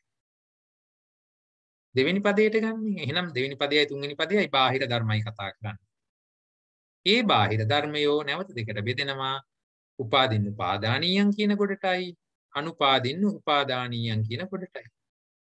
ධර්මතා බලපුවාම පළවෙනි පදයට රූප ධර්ම 5යි. දෙවෙනි පදයට 14යි. කොහොමද 14 ආවේ? අනුපාදින්න උපාදානීය ගොඩේ ඔක්කොම ධර්ම 19ක් තියෙනවා. ඒ 19න් මෙතන අජ්ජත්තික ගොඩට මුසු වෙච්ච 5 අයින් කරපුවාම ඉතුරු ධර්ම ටික එහෙනම් 19න් 5ක් ගියාම 14යි. ඒක තමයි මෙතන පෙන්වන්නේ. එහෙමනම් ඉතුරු වෙලා තියෙන්නේ මොකද්ද? බාහිර සහ අනුපාදින්න උපාදානීය ටික. එහෙමනම් එතන මේ 19 තාම ඉන්ටැක්ට්. යා හිම්ම මේනවා. හරිනේ. ඒක පැහැදිලිද?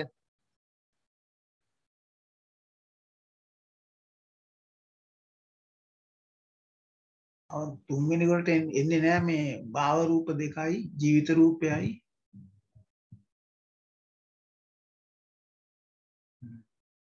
විඤ්ඤාති දෙකයි. විඤ්ඤාති දෙක එනවා. මොනවද ඉන්නේ? දැන් මේ පද තුනට සියලුම ධර්ම 27ම ගොනු වෙන්න ඕනේ. ඉතුරු වෙන්න බෑ. මොනවා හරි පදයකට ඇතුළු වෙලා තියෙනවා.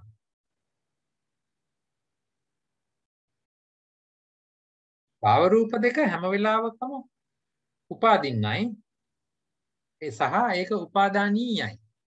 හැබැයි ඒක බාහිර ධර්මයක්. ඒ අනුව ඒක මෙතෙන්ට ඇවිල්ලා තියෙනවා.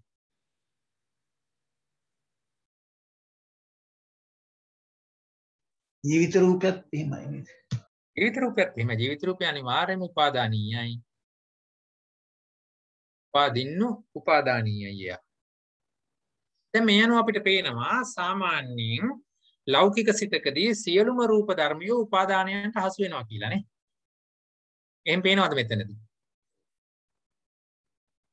ලෞකික සිතකදී සියලුම රූප ධර්මිය උපාදානයන්ට හසු වෙනවා. ඒ නිසා තමයි මට මතක හැටියට මේක ප ဋ ාණෙදි කිව්වා චක්කුන් අපි ඇස කියන එක ගත්තා. මෙතන අපි අජ්ජත්තිකයි කියලා කලින්ම වෙන් කරපු ප්‍රසාද රූප පහෙන් පළවෙනිය ගත්තා. චක්කුන් අස්සාදේති අභිනන්දති තං ආරබ්බ රාගෝ උප්පජ්ජති ditthi උප්පජ්ජති විචිකිච්ඡා උප්පජ්ජති උද්ධච්ඡං උප්පජ්ජති දෝමනස්සං උප්පජ්ජති ආදී වශයෙන් විස්තර වුණේ ඒ කියන ධර්ම මේ ස්වභාවයන්ට යටත් වෙන නිසා. හරිනේ. ඒ විතරක් නෙමෙයි. ප්‍රසාද රූප ටික ගත්තා. ඒත් එහෙමයි. රූපේ සද්දේ ගන්ධේ රසේ පොට්ටබ්බේ වත්තුම්. හරිද? වස්තුවත් එතනදී කතා කරලා තියෙනවා. ප ဋ ාණයේදී අස්සාදේති අභිනන්දති ආස්වාදේ කරනවා බොහොම මිහිරි කියලා අරගන්න අභිනන්දනය කරනවා. තං ආරබ්බ රාගෝ උප්පජ්ජති. එතකොට මොකද වෙන්නේ? රාගයේ උපදිනවා, ditthිය උපදින්න පුළුවන්, විචිකිච්ඡාව උපදින්න පුළුවන්, උද්ධච්චය උපදින්න පුළුවන්. මේ ආදී වශයෙන් ප ဋ ාණයේදී එකක් නෑර විස්තර කරලා පෙන්නනවා. හරිනේ. දැන් මේ විදිහට එහෙනම් කොහොමද මේ ඡේද තුනේදී මේක ලස්සනට ලියලා පිළිවෙලකට ගන්නෙ කොහොමද? මේ විදිහට. 754 කතමං තං රූපං අජ්ජත්තිකං උපාදින්න උපාදානීය. උපාදින්නත් වෙලා උපාදානීයත් වෙලා. උපාදින්න කියලා කිව්වහම කර්මයෙන් හටගන්න. උපාදානීයං කියලා කිව්වහම තෘෂ්ණා දෘෂ්ටීන්ගෙන් අරමුණු වෙන්න පුළුවන් වෙන. එහෙමනම් චක්කායතන පෙය්‍යනං කායායතන. ඉදං තං රූපං අජ්ජත්තිකං උපාදින්න උපාදානීය.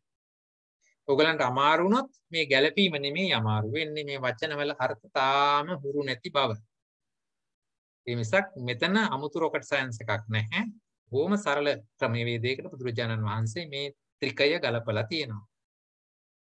බලන්නකෝ මේ ධර්ම කොයිතරම් ස්වාක්ඛාතද කියලා. බුදුරජාණන් වහන්සේ මේක විස්තර කරන් ආපු විදිය බලන්නකෝ. ඉස්සරලා ඒකක නිर्देशේ කතා කළා. එතනදී මේ එක එක ධර්මයක් ඒකේ ස්වභාව ගන්නෙ කොහොමද කියලා පැහැදිලි කළා. ඊළඟට දුකයට දාලා පෙන්නුවා. වෙන්න බලන්න දුකේදී වෙන්නේ මෙහෙමයි කියලා. දැන් මේ යුගල දෙක ගලපලා ටික හදලා පෙන්නනවා. මේ බලන්නකෝ මෙහෙමත් වෙලා මෙහෙමත් වුණොත් කොහොමද?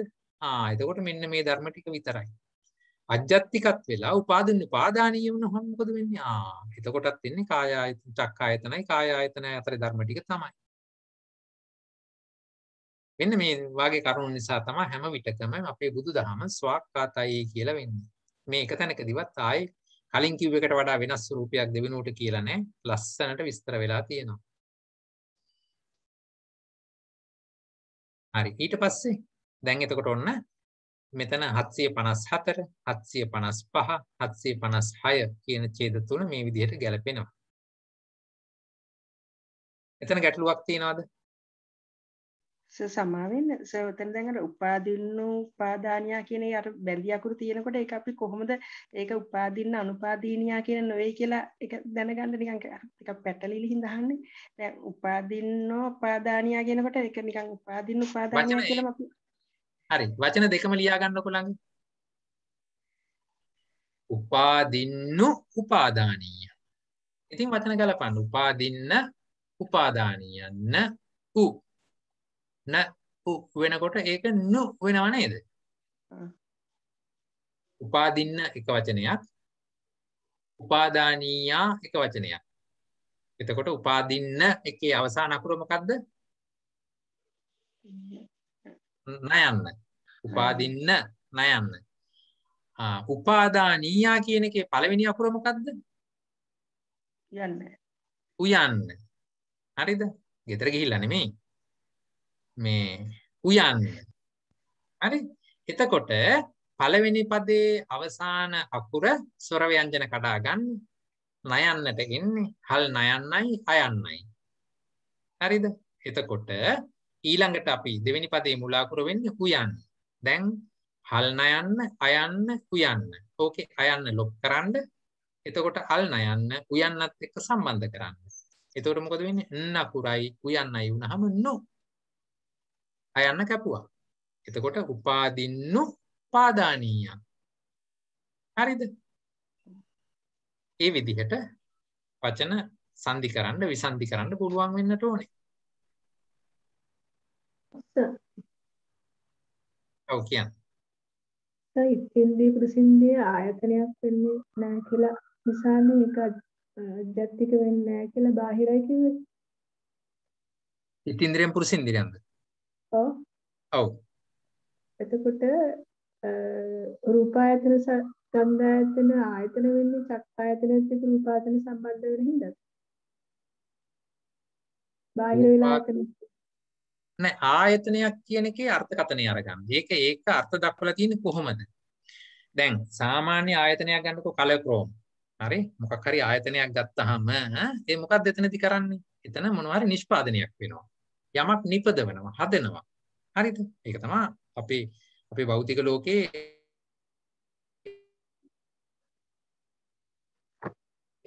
එහෙමනේ ස්වභාවය.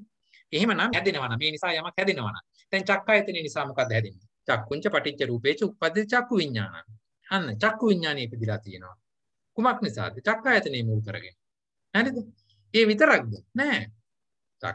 චක්කුංච පටිච්ච රූපේච. එතන රූපායතනයත් ඕන වෙනවා.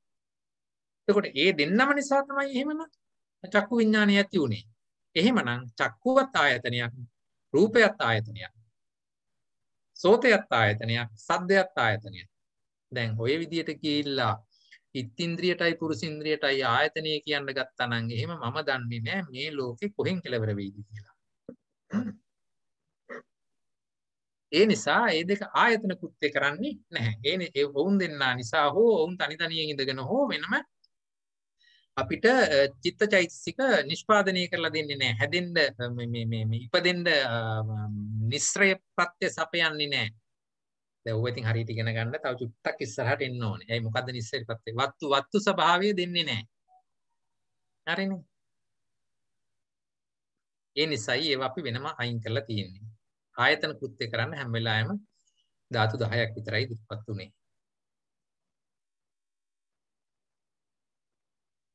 රාමුණාද ඒ වගේ ප්‍රශ්න තියෙන්නේ?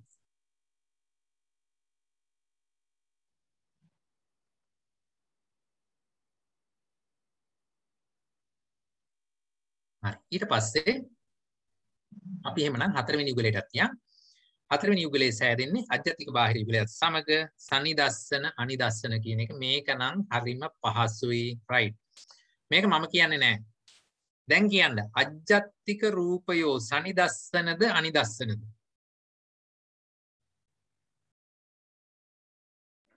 අනිදස්සනයි. අජ්ජත්තික රූපයෝ අනිදස්සනයි. හරිද? එහෙමනම් පළමු පදේ කොහොමද අපි හදන්නේ? කොහොම ගැලපෙයිද පළමු පදේ? ගන්න උත්සාහ කරන්න බලන්න. නෑ. අජ්ජත්තික අනිදස්සන. කතමං තං රූපං අජ්ජත්තිකං අනිදස්සන. මොනවද වෙනව ඇත්තේ? චක්කායතන වල කාය රූපායතනේ හැර අනිත් සියලුම චක්කායතන කායායතන වල යනකම් අනිදස්සන. මොනවද එකින් එක කියන්න බලන්න. චක්කායතනම් පේ කායායතනම් අනිදස්සන. එහෙම බෑ. පෙයාලම දිගහැරලා කියන්නේ. චක්කායතන සෝතායතන ගානායතන ජීවායතන මොනවද කුටු කුටු ගෑව මට තේරුණා. සක්කායතන, සෝතායතන, ධම්මායතන, ජීවායතන, කායායතන. ඔව්. එතකොට ඒක අජ්ජත්තිකං අනිදස්සන. හොඳයි. ඊට පස්සේ දෙවෙනි පදේ කොට නගන්න බලන්න. බාහිර. ඔව්. බාහිර සනිදස්. මොකද්ද බාහිර සනිදස්සන වෙනවා ඇත්තේ? වර්ණ රූප. රූපය. සනිදස්සන වෙන රූප කීයක් තියෙනවද? එකයි. එකයි. වර්ණ රූප විතරයි. වර්ණ රූපේ විතරයි. හරි. එහෙමනම් මොකද්ද අපි දෙවෙනි පදේ හැටියට ගන්නෙ? රූපායතන. ආයතන. කතමං තං රූපං කොහොමද කියන්නේ? කතමං තං රූපං බාහිරං සනිදස්. බාහිරං සනිදස්සන. හරි. අන්න හරි. හොඳයි. ඒතර තුන්වෙනි පදේ කොහොමද එන්නේ? බාහිරං අනිදස්සන. බාහිරං අනිදස්සන. හොඳයි. එහෙනම් කියන්නේ බාහිරං අනිදස්සනං කියන තැන රූප ධර්ම කීයක් තියෙන්න පුළුවන්ද?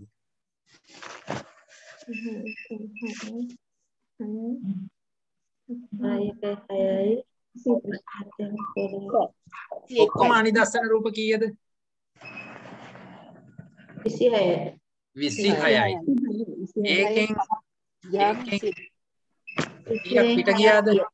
6ක්. නිදර්ශන එක පදේ කරා. 5යි. 5ක් පිට ගියා. ඒතකොට 26න් 5ක් ගියාම 21ක් කියන්න ඕනේ බාහිරං අනිදස්සනං කියලා. 21යි. හරිද? බලන්න හරිද කියලා.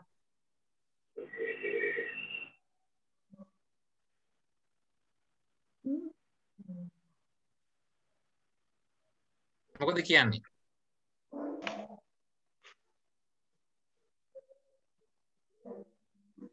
හරි.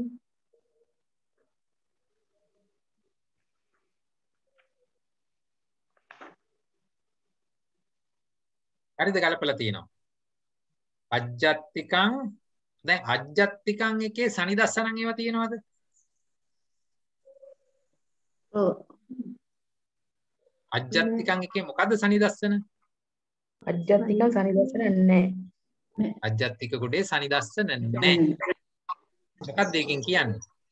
ඒකේ තියෙන අනිදස්සන. චක්කුසෝත ගාන ජීවා කායය අපිට ඒක කර්මයෙන් උපදිලා අජ්ජත්තික විදියට හිටියට ඒගොල්ල කිසි වෙලාවක සනිදස්සන වෙන්නේ නැහැ. චක්කු විඥාණයට ගෝචර වෙන්නේ නැහැ. එහෙනම් කොහෙන්ද ඒගොල්ලන්ව දැනගන්න පුළුවන්? බාහිරං. යන්තං රූපං බාහිරං. නෑ මම ඇහුවේ චක්කු මනෝ විඥානේ. හරි ඒගොල්ලන්ව දැනගන්න ඕන නම් දැනගන්න වෙන්නේ මනෝ විඥානේ. ඒ අනුව ඔයගොල්ලෝ කන්නඩී ගාවට ගිහිල්ලා ඇහැ බලනකොට ඇහැ පේනවද? නෑ. ඇහැ පේන්න බෑ. එහෙනම් මේ පේන එක මොකද්ද? පේනවා කන්නඩී. වර්ණ රූප. කන්නඩී. වර්ණ රූප. කන්නඩිය විසින් අපිට පෙන්නපු වර්ණ රූපය. හරිද? ඇහැ එහෙම දැක්ක නෙමෙයි. හරිද?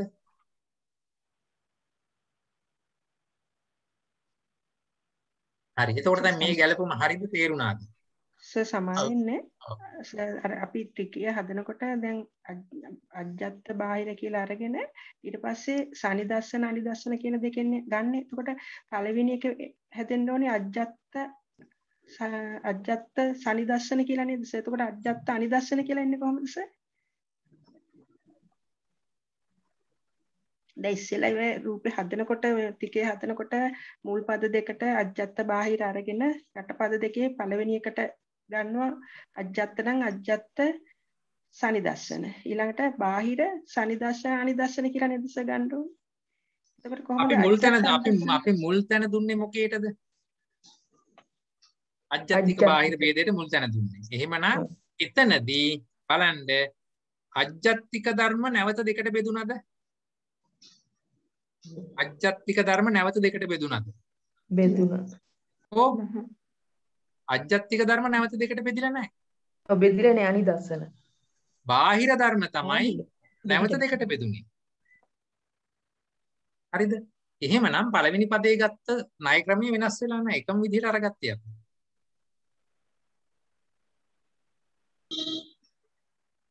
මොකද අජ්ජත්තිකං සනිදස්සනං කියලා ගන්න විදිහක් නැහැ. එහෙම ධර්ම නැහැ.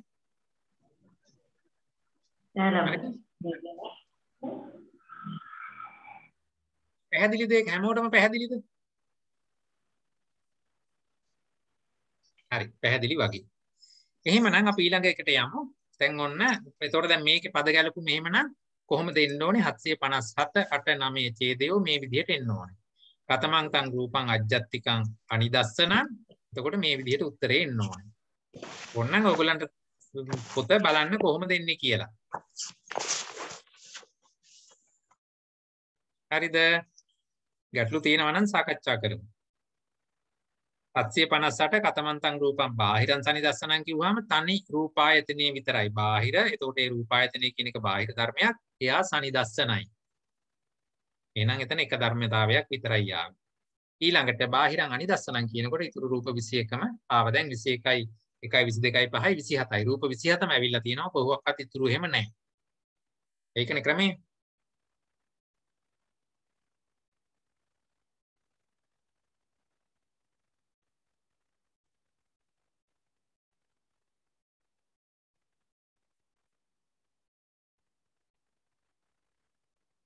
හරිද? පැහැදිලිද ඒක?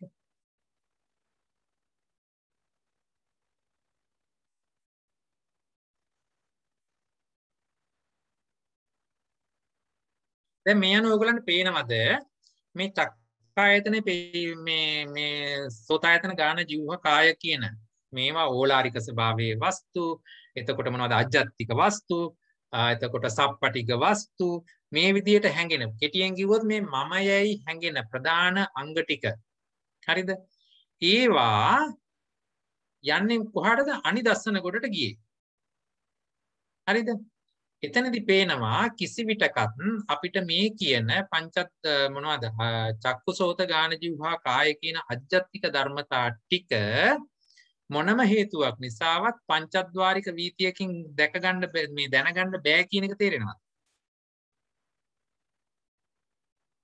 එහෙමනම් භාවනා මනසකින්ම තමයි මේ ප්‍රඥප්තිය කඩා ගන්නට අවශ්‍ය වෙන්නේ අපිට.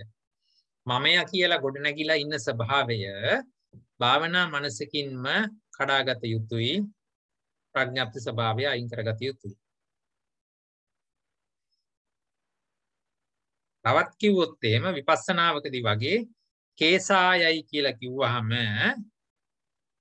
එතන යමක් අවබෝධ වෙනවා නම් ඒක මගේයි ගත්ත කෙසුත් හරි වෙනත් බාහිර කියලා අරගත්තු කෙසුත් ධාතු ස්වභාවයෙන් එකමයි කියලා අපිට තේරෙන්න මේ වගේ දැනුම අපිට මහා උපකාරයක් වෙනවා. ඒ නිසා මේවා ඊටා ගැඹුරු කරුණු අපි මතු පිටින් ගියාට ඒ නිසාවෙන් මෙහි ගැඹුරත් ඉඳලා හිටලා විමසලා බලන්න කොහොමද ඒවා වෙන්නේ මේ කියන ඉගෙන ගැනීම අපගේ ඉදිරි අධ්‍යාත්මික දියුණුව සඳහා කොයිතරම් උපකාර වෙනවද වාගේ කාරණා ඒක ඔබට නොදැනීම සිදු වෙනවා. ඒ සඳහා මේ ධර්මතා නිවැරදිව ඉගෙන ගන්න. බොහොම පහසුවෙන් ඔබට විපස්සනාව සාර්ථක කරගන්න පුළුවන්. හොඳයි ඊළඟට පස්වෙනි ටිකය සෑදෙන්නේ කොහොමද? අජ්ජත්තික බාහිර යුගලේ සප්පටික අප්පටික යුගලයත් එක්ක යනවා. මේකත් හරිම ලේසි. හොඳයි ගලපන්න.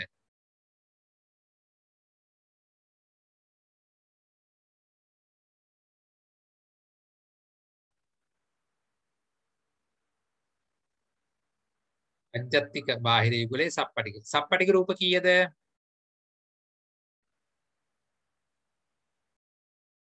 මතක නැහැ නේද? 10. සප්පටික රූප 5යි. සප්පටික වෙනකොට අජ්ජත්තික රූප. හරි සප්පටික ඔක්කොම 10ක් එතන. ඒකෙන් අජ්ජත්තික 5යි. 10ක් නෙමෙයි 5යි 4යි 12ක් ඇතිනේ. හරි? ඔව්. එතකොට දැන් අර වගේම ගලප ගන්න පුළුවන්. හොඳයි පළවෙනි පදේ ගලපන්න බලන්න. කතමන්තං රූපං අජ්ජත්තිකං සප්පටිකං. 5යි. මොනවද වෙන්නේ? චක්කු චක්කායතනම්පි කායතන. හරි. ඒක පෙක් ගන්න එපා පෙయ్యాලං. චක්කායතනං පෙయ్యాලං කායයතන. හරි. එහෙමනම් ඒක මේ විදිහට හරියට බලන්න. අජ්ජත්තං සප්පටිගං. හරිනේ. වෙන්න සප්පටික රූප ටික, වෙන්න අප්පටික රූප ටික. දැන් අජ්ජත් බාහිර නම් හරිමනේ. එහෙමනම් අජ්ජත්තිකං සප්පටිගං. වෙන තැන ධර්මතා පහයි.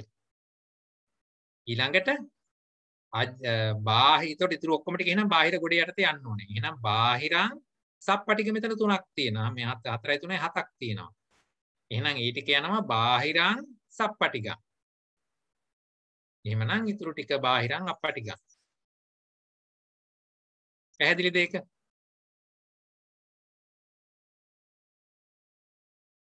එහෙමනම් කොහොමද එතන ඡේද ගැලපුණේ?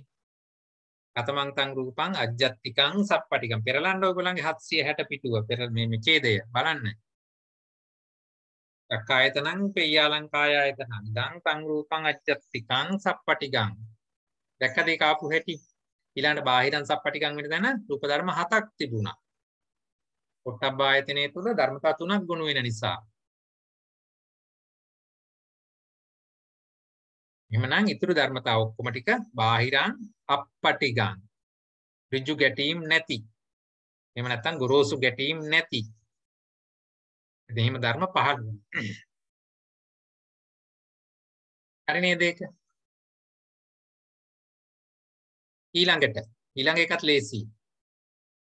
අජ්ජත් බාහිර යුගල ගලපන්නේ දැන් මොකක් එක්කද? ඉන්ද්‍රිය අනින්ද්‍රිය යුගලත් එක්ක. හොඳයි ඉන්ද්‍රිය ධර්ම කීයක් තිබුණද? 22. රූප ඉන්ද්‍රිය කීයද? 8යි. රූප ඉන්ද්‍රිය 8යි. මොනවද 8? ප්‍රසාද රූප ඥාන ජීවපා කාය ජීවිතේන්ද්‍රිය පුරුෂේන්ද්‍රිය ජීවිතේන්ද්‍රිය. ඉන්ද්‍රිය පුරුෂේන්ද්‍රිය. හරි. එතකොට දැන් ඔය කියන 8න් අජ්ජත්තික රූප ධර්ම 5ට ගලපන්න පුළුවන් ඔය කියන ඉන්ද්‍රිය 8න් කීයක්ද? 5යි. 5යි. එහෙමනම් ඒකත් මේ විදිහටම අපිට ගලපලා පෙන්වන්න පුළුවන්. අජ්ජත්තිකං ඉන්ද්‍රියං වුණාම 5යි. එතකොට බාහිරං ඉන්ද්‍රියං වුණාම 3යි. බාහිරං න ඉන්ද්‍රියං වුණාම 19යි. ඉන්ද්‍රිය අනින්ද්‍රිය ભેදය ඔයගොල්ලන්ට බලන්න පුළුවන්. ඡේදාංක 664 දී ඉන්ද්‍රිය ભેදය පෙන්වලා දුන්නා. 665 දී න ඉන්ද්‍රිය ભેදය පෙන්වලා දුන්නා. දැන් ඒ ඡේද මේ අනිත් එකත් එක්ක මුසු කරන එකනේ කරන්නේ. හාමු කරන එකනේ කරන්නේ.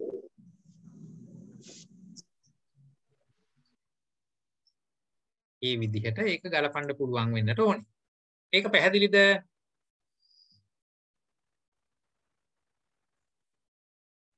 හොඳයි. 6 වෙනි එකට යම් බලන්න. එකක් හරියට අල්ලගත්තා නම් අපූර්වට ඉතුරු ටික ගලප ගන්න පුළුවන්. 6 වෙනි එක. නෑ මේ මොකද්ද මේකේ පද ගැලපුම. මේ විදිහට ලියා ගන්න පුළුවන්. පෙළ පොත බලන්න. පෙළ පොතේ තියෙන ඡේදමයි මම දීලා තියෙන්නේ.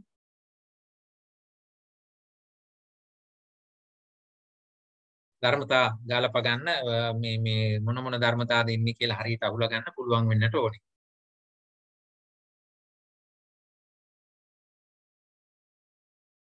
හත්වෙනි ටිකේට ගිහිල්ලා බලමු. දැන් අපි සලකනවා අජ්ජත්තික බාහිර එක මහා භූත න මහා භූත කියන ධර්මතාවයත් එක්ක. හොඳයි. මහා භූත කීයද? 4යි. හොඳයි. එහෙමනම් දැන් කියන්නේ කතමන්තං රූපං අජ්ජත්තිකං මොකද ඊළඟ පදේ? න මහ භූතං. න මහ භූතං. එහෙම කියන්නේ ඒවා මහා භූත මහා භූත නෑනේ. ඒවා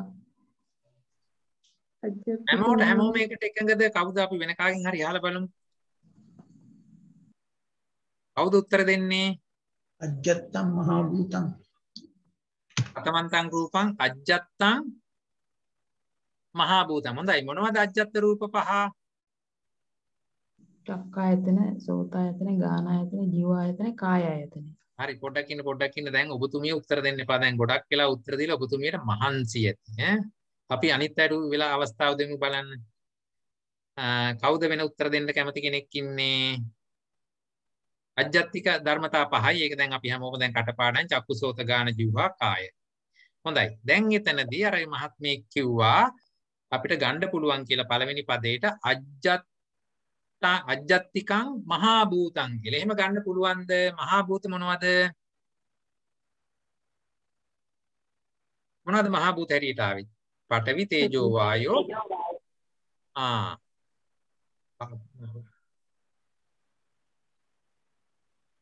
පඨවි ආපෝ තේජෝ වායෝ හතර තමයි මහා භූත. එතකොට එතන චක්කුව කියලා කියවුණාද? නෑ. එහෙම කියවුන් නැත්තම් ප්‍රසාද රූප පහ කියන චක්කු ප්‍රසාද රූපය මහා භූතයක්ද? මහා භූතයක් නෙමෙයි. හරිද? එතකොට අපිට ඒක කතමන්තං රූපං අජ්ජත්තිකං මහා භූතං කියලා යෙදෙන්නේ නැහැ එහෙනම්. අර බලන්න. අජ්ජත්තිකං මහා භූතං කියලා යෙදෙන්නේ නැහැ. ධර්මතා පිළිබඳ අවබෝධයෙන් ඕනේ මේක ගලපවන්න. අජ්ජත්තික රූප ටික මහා භූතද නැද්ද? අජ්ජත්තික රූප මහා භූත නෙමෙයි. මහා භූතයන් ඇසුරෙන් හැදෙන වගේ ඇත්ත. නමුත් මහා භූතය පැත්තක ඉන්නේ මේ චක්කායතන සෝතායතන ඒවා වෙන වෙනම තම තමන් ස්වාධීන ආයතන විදිහට ක්‍රියා කරන ධර්මතා. හරිද? අපි ධර්ම 27 හදද්දී මහා භූත ටික වෙනමමනේ ගණන් හදන්නේ. මේ බලන්න දැන් මෙතන මහා භූත 4යි මහා භූත 23යි 23යි 4යි 27යි.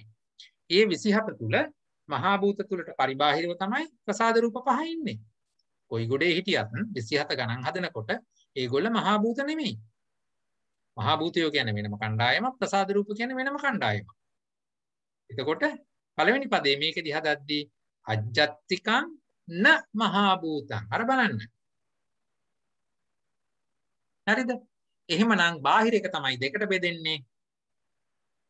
බාහිරං මහා භූතනුත් වෙනවා, න මහා භූතත් වෙනවා. හරිනේ. ධර්මතා ඉලක්කම් ටික හරිද? අජ්ජත්තික න මහා භූතුනම පහමයි. බාහිරං මහා භූතං වෙනකොට කොහොමදත් 4යි. බාහිරං න මහා භූතං වෙනකොට එහෙනම් මුළු බාහිර ධර්ම ටික 22යි. 22කින් මහා භූත කොට 4ක් ගියා නම් ඉතුරු ධර්මතා ටික වෙන්නේ 22කින් 4ක් ගියාම 18යි. මේ විදිහට එක කලපන්න. ඒ පිළිතුර පැහැදිලිද? මේ විස්තරය සාධාරණද? තේරෙනවද ඒක? ඇයි එහෙම ගැලපුණේ කියලා? අර කටපාඩමේ වෙන විදිහට යන්න එපා. එහෙම එකක් නෑ. ධර්මතා දිහා බලලා එතනට අනුරූපව හදාගන්න.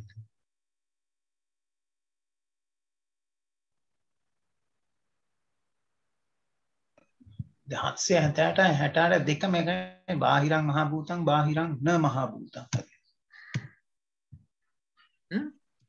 හොඳට බලන්න.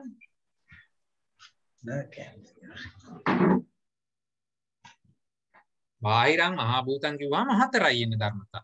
බාහිරං න මහා භූතං කිව්වම 18ක් ඉන්න ඕනේ ධර්මතා. හොඳට බලන්න.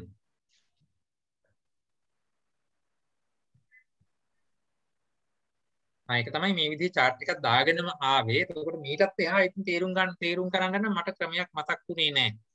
මේ තමයි මට මතක් වෙච්ච හොඳම ක්‍රමයට තමයි දාගෙන ආවේ.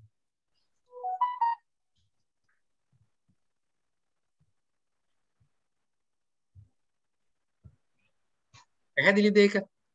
හරි. එහෙමනම් දැන් මේකේ කොහොමද එහෙනම් මේ 7 වෙනි ටිකේ නේද? ඔව්. පද ගැලපුවම කොහොමද එන්නේ? අජ්ජත්තිකම් මහා භූතං කිව්වම චක්කායතනම් පේයාලං කායායතනම් කියන ධර්මතා පහ එතෙන්ට එනවා. එතකොට බාහිර එහෙනම් ඉතුරු ඔක්කොම ටික බාහිර ගොඩට යන්න ඕනේ. ඒකේ මහා භූත හැටියට එහෙනම් මහා භූත 4යිනේ තියෙන්නේ කොහොමදත්. එහෙනම් ඒ 4 එතෙන්ට එන්න ඕනේ.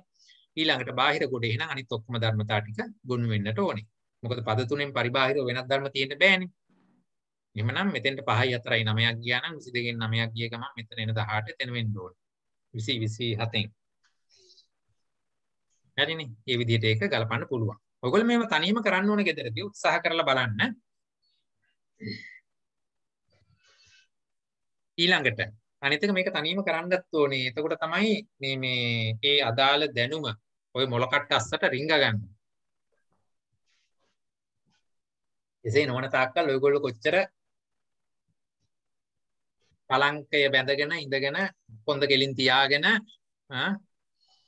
මොනවද පරිමුඛං සතින් උපට්ඨපෙත්වා කියලා කොච්චර හරි ඉඳගෙන විපස්සනාවක් කියලා දෙයක් කිරුවට හරියට සිදු වෙන එකක් නැහැ මේ ධර්මතාව ඔබට ජීර්ණය වෙලා නැත්තම්. හරි. අපි දැන් බලමු 8 වෙනි එක කොහොමද කියලා. එතකොට දැන් මෙතනදී අජ්ජත්තික බාහිර යුගලයේ සමග විඤ්ඤාති ගලපනවා. විඤ්ඤාති වෙන රූප, විඤ්ඤාති නොවන රූප. හොඳයි. විඤ්ඤාති වෙන රූප කීයද? දෙකයි. විඤ්ඤාති වෙන රූප දෙකයි. දෙකයි. හරි. හරි. එහෙමනම් ඊතුරු රූප 25ම නවිඤ්ඤාති. හරි. දැන් එහෙනම් අපි බලමු මේ අලුත් එක්කෙනෙක්ව අල්ලගන්න කවුද අල්ලගන්නේ?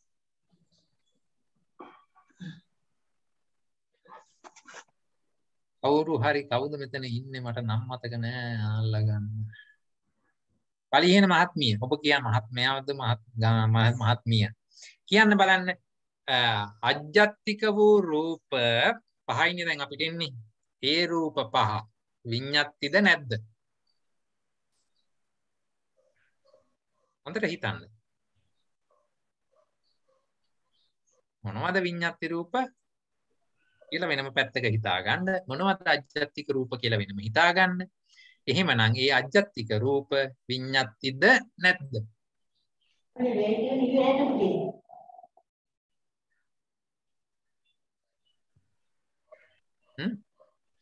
අලුත් එක්කෙනෙක් උත්තර දෙන්න. හැමෝම ඉදිරිපත් වෙන්න. ඉදිරිපත් වෙලා කතා කරන්න. වැරදින තරමට හොඳයි. අනිත් අයටත් හොඳයි ඔබටත් හොඳයි. විඤ්ඤාති නොවේ නෑ නේද සර්? විඤ්ඤාති රූප. ඔව්. ප්‍රසාද රූප පහ කිසි විටකත් විඤ්ඤාති වෙන්නේ නැත. හරිද? ඒ අනුව මෙතන අපිට එන්නේ අජ්ජත්තිකං න විඤ්ඤාති. හරිද? මොකද ප්‍රසාද රූප පහ අවසාන වශයෙන් ගොඩ ගැනෙන්නේ න විඤ්ඤාති ගොඩ යටතේ ඉන්නේ. එහෙනම් අපි පළමුව මූලිකත්වය දෙන්නේ අජ්ජත් බාහිර ભેදයට. එහිදී අජ්ජත්තික ධර්මය වූ මේ ධර්ම පහ න විඤ්ඤාති. එහෙමනම් ඊළඟට එනවා බාහිරං විඤ්ඤාතිද නැද්ද? මේ බාහිර ධර්ම ටික විඤ්ඤාති වෙනකොට මේ දෙක විතරයි න විඤ්ඤාති වෙනකොට ඉතුරු 20ම එනවා. පහසුයි මේවා. හරිනේ. දැන් බලන්න මේ විදිහට මේවා කරගෙන යනකොට ඔයගොල්ලන්ට ආයේ කටපාඩම් කරන්න අවශ්‍ය නැහැ.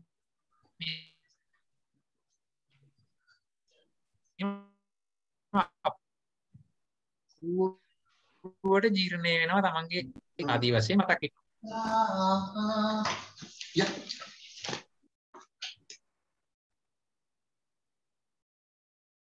හරි ඊට පස්සේ ඊළඟ එකට යන්න එහෙම නෑ මේකේ පද ගැලපුම පොතේ හරියට බලන්න පද ගැලපුම මේ විදිහට තියෙනවද 769 අජ්ජත්තික වෙලා න විඤ්ඤාති වෙන්නේ චක්කායතනය සහ කායායතනය අතර තියෙන ධර්මතා පහ ඊළඟට බාහිර වෙලා විඤ්ඤාති වෙන්නේ හැම වෙලාවෙම විඤ්ඤාති රූප දෙකයි මොකද ඒගොල්ල බාහිරත් වෙනවා විඤ්ඤාතිත් වෙනවා ඊළඟට එහෙමනම් ඉතුරු ධර්මතා ටික බාහිර ධර්ම අතරින් විඤ්ඤාති නොවන ධර්මතා 20ක් තියෙනවා හරිනේ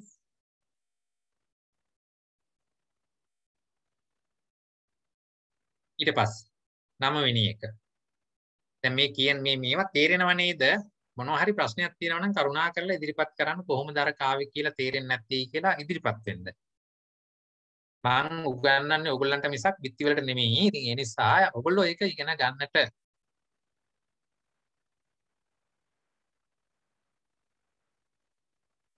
හරිනේ. හොඳයි. දැන් චිත්ත සමුට්ඨාන කිව්වහම මොකක්ද එතන අර්ථය? චිත්ත සමුට්ඨාන කියන එකේ අර්ථය මොකක්ද? කවුද මේකට උත්තර දෙන්නේ? නොමින් අලුත් එක්කෙනෙක් උත්තර දෙන්න බලන්න. මේ එකම කට්ටිය හැමතිස්සෙම මහන්සි කරවන්න හොඳ නැහැ. ඒ කියන්නේ චිත්තජ රූප කියන්නේ. චිත්තජ රූප. චිත්තජ රූප. ඔව් එහෙමත් කියත හැකි. සිත හේතු කොට හට ගන්නා. හරි චිත්තජ රූප ටික. චිත්ත සමුට්ඨාන කියලා කිව්වහම සිත හේතු කොටගෙන හට ගන්නා රූප. එතකොට සාමාන්‍යයෙන් මතකද එහෙම රූප කීයක් තිබුණාද කියලා? 17යි. 17ක් තිබුණා. හරි. එතකොට ඒ චිත්තජ රූප වලින් අපි මේ කතා කරන අජ්ජත්තික පහ චිත්තජද නැද්ද? නෑ. චිත්තජ නොවේයි. එහෙමනම් අපිට පළවෙනි පදේ අරගන්නට පුළුවන්. අජ්ජත්තිකං න චිත්ත සමුට්ඨානං හැටියට පළවෙනි පදේ එනවා. ඒක පැහැදිලිද? එහෙමනම් ප්‍රසාද රූප පහ අජ්ජත්තික වූ ප්‍රසාද රූප පහ හැම වෙලාවකම යෙදිලා තියෙන න චිත්ත සමුට්ඨානයි. හොඳයි. එහෙනම් ඒක මොන සමුට්ඨානන්ද? චිත්ත සමුට්ඨාන නොවේ නම් මොන සමුට්ඨානන්ද? කම්ම සමුට්ඨාන. කම්ම සමුට්ඨාන. චිත්තජ රූප 17ද 15ද උපචේ සන්තතිත් එක්ක ගත්තොත් 17යි. එසේ නොවේ නම් 15යි. සාමාන්‍යයෙන් අපි ගන්නේ 17යි කියලා. එයි ඒ ගැන ප්‍රශ්නයක් ආවේ මොකද්ද ගැටලුව? ඒ චිත්ත ඒ 17න් ඒකාන්තව දෙකක් තියෙනවා. ඒ කියන්නේ විඤ්ඤාති රූප දෙක ඒකාන්තයෙන්ම චිත්තජයි. එතකොට මලවයි කියලා. එතන උපචේ සන්තති අරගන්නේ නැතුව කියන්නේ.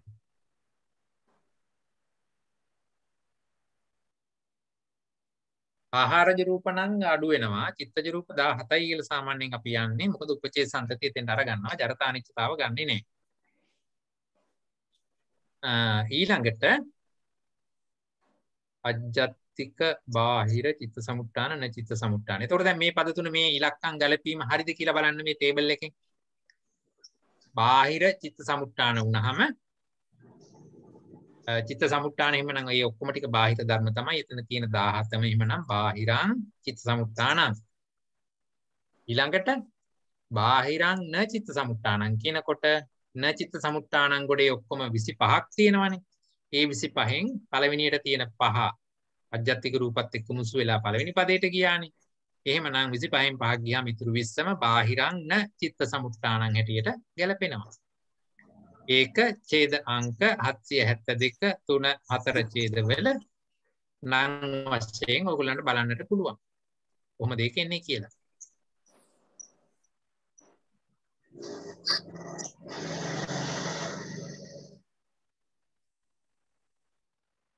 විශේෂයෙන්ම අලුතෙන් එහෙම සම්බන්ධ වෙලා ඉන්නයි මම දන්නවා කීප දෙනෙක් ඉන්නවා. කරුණා කරලා ගැටලු තියෙනවා නම් ඉදිරිපත් කරන්න. කොහොමද එහෙම එන්නේ? ඇයි අර විදිහට අර්ථ දැක්ුවේ? මොනවා හරි ප්‍රශ්න තියෙනවා නම්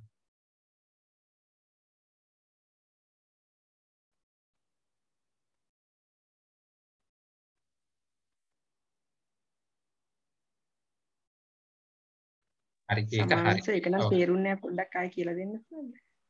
හරි තේරුම් නැති තැන කියන්නකෝ මං කියලා දෙන්න. බාහිරන චිත්ත සමුට්ඨානං කියන එකට 20ක් නේ කොහොමද? හොඳයි. බාහිර ධර්ම ඔක්කොම 22යි. ඒ 22 තමයි චිත්ත සමුට්ඨාන වශයෙන් න චිත්ත සමුට්ඨාන වශයෙන් බෙදිලා ආවේ. දැන් එහෙමනේ අපි මෙතෙක් අපි සාකච්ඡා කළේ අජ්ජත් බාහිර දෙකෙන්. අජ්ජත්තිකය තනියම හිටියා ඒ 5 දෙනා උඩට වෙලා. බාහිර ධර්ම ටික තමයි මේ දෙවෙනි යුගලයත් එක්ක මිශ්‍ර වෙලා පළවෙනි පදයටයි දෙවෙනි පදයටයි හාමු වෙලා බෙදුනේ. හැම වෙලාවකම නෝකනේ අපි දැන් කතා කළේ. එහෙම බෙදෙද්දී දැන් මෙතන බාහිර ධර්ම 22ක් තියෙනවා. ඒ 22කින් චිත්ත සමුට්ඨාන වෙන ඒවාක් තියෙනවා, න චිත්ත සමුට්ඨාන වෙන ඒවාක් තියෙනවා. ඒ දෙකටම යන ඒවාක් තියෙනවා. ඒ නිසා මෙතන හරියටම 22 11 11 කියලා බෙදන්න බෑ. නමුත් චිත්ත සමුට්ඨාන වෙන යම් ධර්මයක් වේද ඒ ධර්ම ටික බාහිරයි මෙතනදී. ඇයි? මොකද අජ්ජත්තික රූප පහ කෙලින්ම කර්ම සමුට්ඨාන හැටියට යන නිසා ඒක මේ න චිත්ත සමුට්ඨාන ගොඩේ තමයි ඉන්නේ. එහෙමනම් චිත්ත සමුට්ඨාන වූ ඉතුරු රූප 17ම ඒගොල්ල බාහිර ධර්ම. එහෙමනම් බාහිරං චිත්ත සමුට්ඨානං කියන එකේදී ධර්මතා 17ම යෙදෙන්නට ඕනේ. මේ චිත්ත සමුට්ඨාන වූ 17ම බාහිරයි. ඇයි? අජ්ජත්තික වූ යම් රූපයක් වේද එය කර්මජයි. චිත්තජ නෙමෙයි. එහෙමනම් මේ චිත්ත සමුට්ඨාන කියන රූප 17ම පැහැදිලිවම බාහිර විය යුතුයි. හරිනේ මේ ටේබල් එක බලන්න හොඳට. ඒ 17ම බාහිරයි. අජ්ජත්තික වලට එකක්වත් ගිහිල්ලා නැහැ. අජ්ජත්තික උඩේ ඉන්න එක්කෙනා කර්මජයි. ඒ නිසා එයා න චිත්ත සමුට්ඨාන ගොඩට බෙදලා පෙන්නලා තියෙනවා. මෙතන ප්‍රත්‍ය හතරම ඉදිරිපත් කරලා නැහැනේ. කර්ම සමුට්ඨාන බේන්, චිත්ත සමුට්ඨාන බේන්, ආහාර සමුට්ඨාන බේන්, ඍතු සමුට්ඨාන බේන් කියලා හතරක් පෙන්නලා නැහැනේ. එහෙමනම් පළවෙනි එක්කෙනා චිත්ත සමුට්ඨානට මුල් තැන දුන්නා නම් අනිත් ඔක්කොම එක ගොඩට දානව න චිත්ත සමුට්ඨාන කියලා. ඒ යටතේදී අජ්ජත්තික රූප 5 න චිත්ත සමුට්ඨාන කොටට ගියා. එහෙමනම් චිත්ත සමුට්ඨාන වූ රූප 17ම ඒකොල්ල බාහිර ධර්ම. හරිනේ. එතකොට න චිත්ත සමුට්ඨානං වුණාම මුළු න චිත්ත සමුට්ඨානං හැටියට 25ක් අපිට ආවා. මේවා බලන්න ඡේද 671 කියවලා බලන්න. අපි කලින් කතා කළා එතනදී න චිත්ත සමුට්ඨානං කියලා කීයක් ආවද කියලා ගිය සතියේ වීඩියෝ එක බලන්න. එහෙම නැත්නම් ඡේද අංකය 671 මෙතන තියෙන 671 පෙරලලා බලන්න. මේ 25 කොහොමද ආවේ කියලා එතන පෙන්නනවා. අපි ඕනනම් බලමු 671 නේද? 671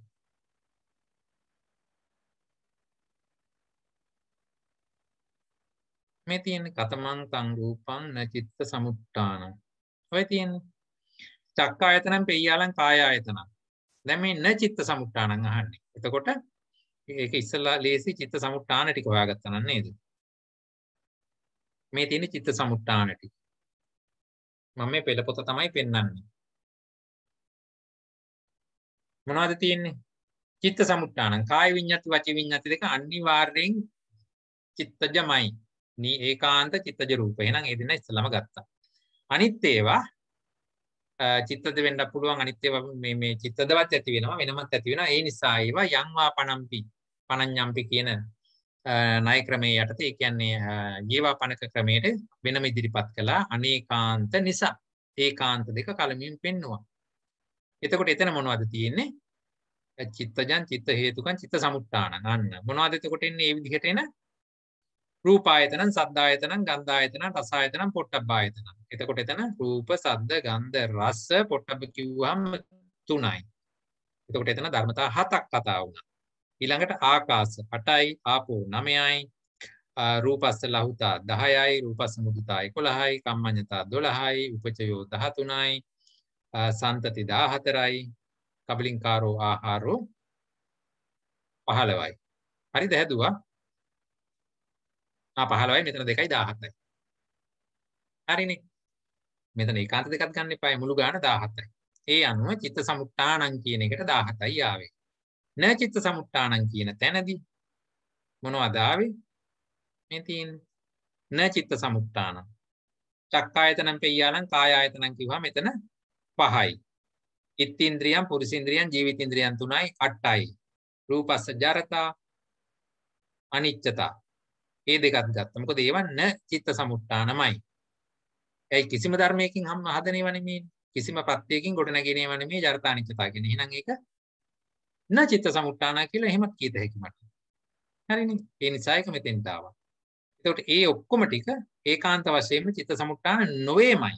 ඒ නිසා ඒක පළවෙනි කොටසට ගත්තා. දෙවෙනි කොටසේදී වෙනම පෙන්නනවා අනේකාන්ත ටික රූපායතනං සද්දායතනං ගන්ධායතනං රසායතනං පුට්ටබ්බායතනං ආකාශ ධාතු ආපෝ ධාතු ලහුතා මුදුතා කම්මඤ්ඤතා. ඒ කියන්නේ රූපස්ස ලහුතා රූපස්ස මුදුතා රූපස්ස කම්මඤ්ඤතා රූපස්ස උපචයෝ රූපස්ස සන්තති කබලින්කාරෝ ආහාරෝ. ඒ ඔක්කොම රූප ටික න චිත්ත සමුට්ඨානයි. හරිනේ. ඒ කියන පදනමේ ඉඳගෙන තමයි අපි මේ කියන ධර්මතාවය ගොඩ නැගුවේ. ඡේදංක 670යි 671යි. ඒකෙදි තමයි මෙතෙන්ට 17යි එතන පෙන්වුවේ. මෙතෙන්ට 25ක් පෙන්නලා තියෙනවා. ඒ 25 අතුරෙන් 5ක් අජ්ජත්තිකයි, ඉතුරු 20 බාහිරයි. මේ පැත්තේ ඉඳලා මෙහාට කතා කළත් අජ්ජත්තික පැත්තේ ඉඳලා මේ පැත්තට කතා කළත් මේ උත්තර එකටම ගැලපෙනවා. හරිද? දැන් මේක අපි කොහොමද පෙළ පොතේ ඡේදවල লীලා දක්වන්නේ? 772. අර විදිහටම ඉතින් අපිට පෙන්වන්න පුළුවන්. ප්‍රථමං තන් රූපං අජ්ජත්තිකන්න චිත්ත සමුට්ඨාන චක්කායතනං පෙය්‍යාලං කායායතනං. එතකොට ඊළඟට වෙන්නේ මොකද්ද? දෙවෙනි පදේට බාහිර කොට අරගෙන ඒක දෙකට බෙදෙනවා. චිත්ත සමුට්ඨාන වූ බාහිරයෝ චිත්ත සමුට්ඨාන නො වූ බාහිර ධර්ම කියලා කොටස් දෙකට බෙදෙනවා. ඒ අනුව පදේ කොහොමද එන්නේ? බාහිරං චිත්ත සමුට්ඨානං කියලා එක දෙවෙනි පදේ හැදෙනවා. බාහිරං න චිත්ත සමුට්ඨානං කියලා තුන්වෙනි පදේ හැදෙනවා. ධර්මතා මේ විදිහට ගොනු වෙනවා. මම හිතනවා පැහැදිලි ඇති කියලා.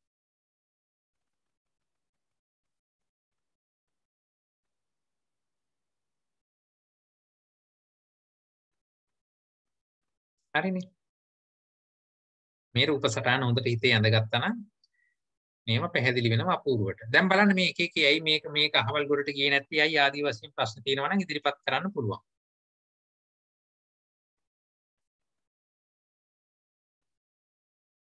මේක තුල ගොඩ නගාගත්තු ධර්මයේ තමයි මේ පෙළ පොතට දාලා තියෙන්නේ, දැමිලා තියෙන්නේ. ඒක විස්තර කරනකොට මේ විදිහට විස්තර වුණා නම් හොඳයි කියලා හිතෙන නිසා මේ විදිහට ගත්තා. ඒ ධර්මයේ අපි ඒකක කාණ්ඩයේ තනි තනියෙන් කතා කරනකොට මේ ඡේදයටත් කතා කළා. හරිනේ. ඊට පස්සේ අපි දැන් කතා කරනවා ඒවා එකට මික්ස් කරලා එහෙම කතා කරද්දි කොහොමද මෙතන අලුත් පදයක් ගොඩ නගාගන්නේ? ඒක ඡේදංක 772 යටතේ අලුත් පදයක් ගොඩ නැගුවා. එතකොට මේ ගොඩ නැගුවේ සර්ව සම්පූර්ණයෙන් අලුත් විදිහට නෙමෙයි පරණ තිබිච්ච දෙකක් එකට එකහුව කරලා අටුව කඩලා පුටුව හදලා පෙන්නලා තියෙන්නේ. දැන් අටුව නෙමෙයි පේන්නේ පුටුව පේනවා ලස්සනට. පද තුනක් යටතේ විස්තර වෙනවා සියලුම රූප ධර්ම ගොනු වෙලා තියෙනවා. හොඳයි අපි එහෙමනම් ඊළඟ එකට යන් 10 වෙනි එක. දැන් එතකොට අපි අජ්ජත් බාහිර සමග ගලපන්නේ චිත්ත සහභූ න චිත්ත සහභූ. හොඳයි උත්තර දුන්න නැති කෙනෙක් මට කියන්න මොනවද චිත්ත සහභූ කියන්නේ කියලා. ওই වචන තමයි ඔයගොල්ලන්ට තාම නුහුරු. චිත්ත සමගම පවතිනවා. නේ ඇහුනේ නැහැ. පොඩ්ඩක් මයික් එකට ලං වෙලා කියන්න තව. මොනවද චිත්ත සහභූ කියන්නේ?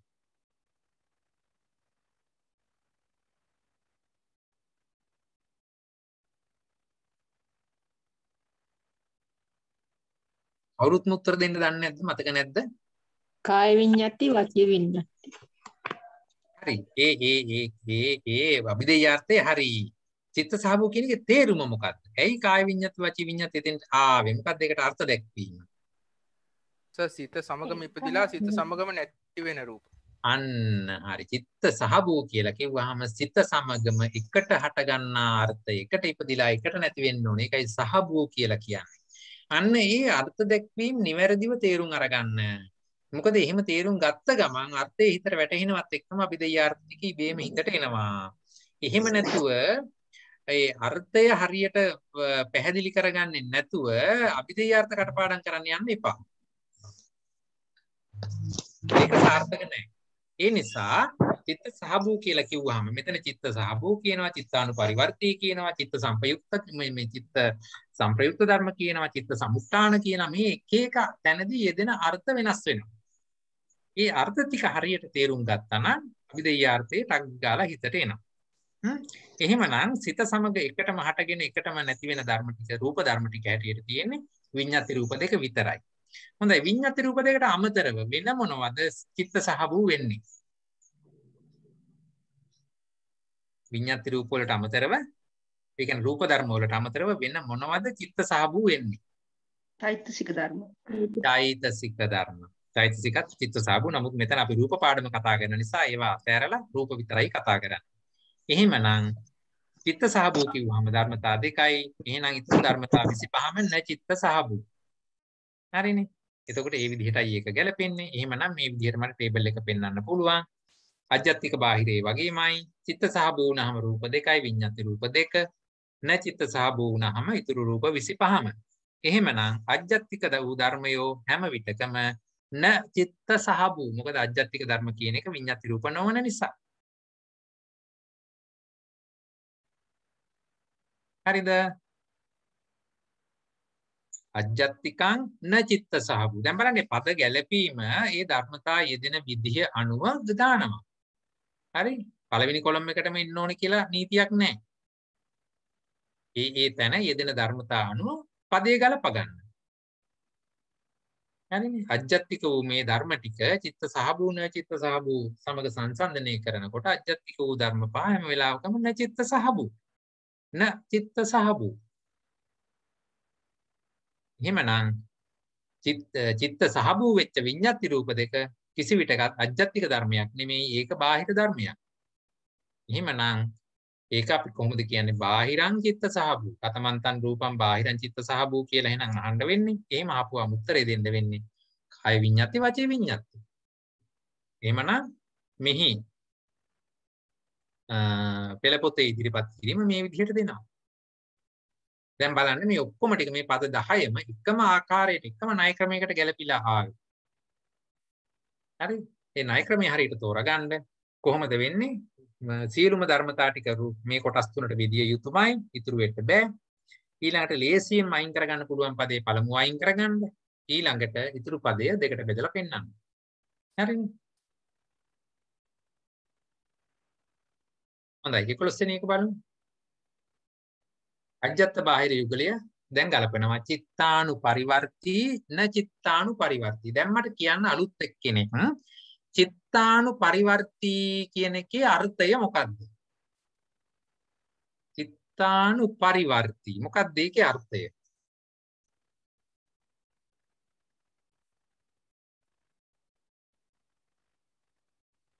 කොහොමද කියන්නේ? කරුණාකරලා අලුත් අය ඉදිරිපත් වෙන්න වැරදුනාට කිසිම ප්‍රශ්නයක් නැහැ. මේ වෙලාව ඔයගොල්ලන්ට තර ඉන්න තරමට ටික වේවලක් මගේ අතේ ඉන්නේ නැහැ.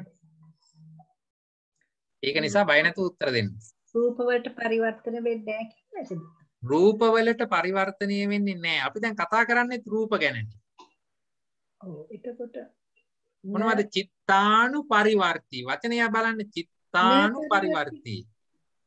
චිත්ත වර්තනය නොවන පරිවර්තනය නොවන සිත සමග පරිවර්තනය වෙන.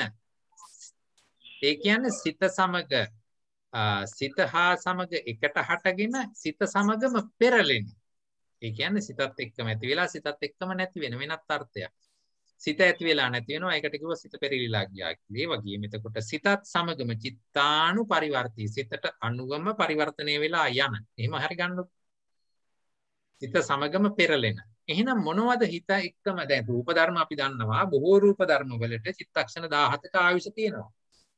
සමහර ඒවාට වෙනස් වෙනවා. එතකොට සිතත් සමග සිත දැන් මේ සිතත් චිත්තානු පරිවර්තී කිව්වහම ඒවා සිතත් සමග අර චෛතසික වගේ එකට ඉපදිලා එකට නැති වෙනවා එහෙම නෙමෙයි. ඇයි මම එහෙම කියන්නේ?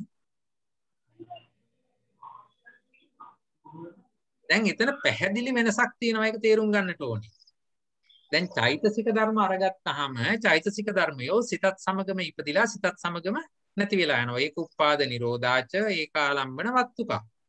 හරිද? ඒ කියන සතර සංප්‍රයෝග ලක්ෂණ වලින් චෛතසික ධර්මයෝ සැදී පැහැදී ඉන්නවා. ඒවා ඒ ධර්ම සමග ඒ ධර්ම වලට යුක්තයි අනුගතයි. නමුත් කිසිදු රූප ධර්මයක් සිත සමග සංප්‍රයුක්ත වෙන්නේ නැහැ. මොනවාද ඒකට කියන්නේ?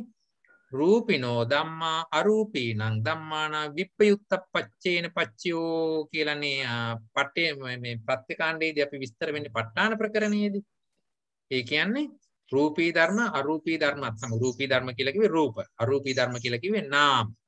එහෙනම් රූපී ධර්මයෝ අරූපී ධර්මයත් එක්ක සංප්‍රයුක්ත වෙන්නේ නැහැ. සංප්‍රයුක්ත වෙන්නේ නැහැ කියලා කියන සතර සංප්‍රයෝග ලක්ෂණයෙන් එකට පවතින්නේ නැහැ. නමුත් ඒ හැම වෙලාවකම විප්‍රයුක්ත වෙන්නේ අර නෙළුම් කොළේ උඩට තියෙන වතුර බිඳුව වගේ වතුර බිඳුව කොයි වෙලාවකවත් නෙළුම් කොළේ ඇතුළට උරාගෙන ඇතුළට බහින්නේ නැහනේ. නමුත් අපි එතනදී රෙදි පාංකඩයක් තියලා ඒක උඩට වතුර දැම්මා නම් එහෙම. දාන සැනින් රෙදි පාංකඩේ ඇතුළේ අර මේ සිදුරු අතරට වතුර එක උරා ගන්නවා නේද? නමුත් නෙළුම් කොළේ උඩට වතුර දාපුවාම වතුර එක නෙළුම් කොළේට උරා ගන්න නැහැ. ඒක අර වෙනම ගුලියක් වගේ හැදිලා පෙරලි ඉන්නවා. එතකොට නිලුම් කොළය මත වතුර තිබුණට ඒ දෙන්න විප්පයුක්තව ඉන්නේ. එකිනෙකා ඇසුරු කරන්නේ නැහැ. විප්පයුක්තව ඉන්නවා. උඩ ඉන්නවා තමයි.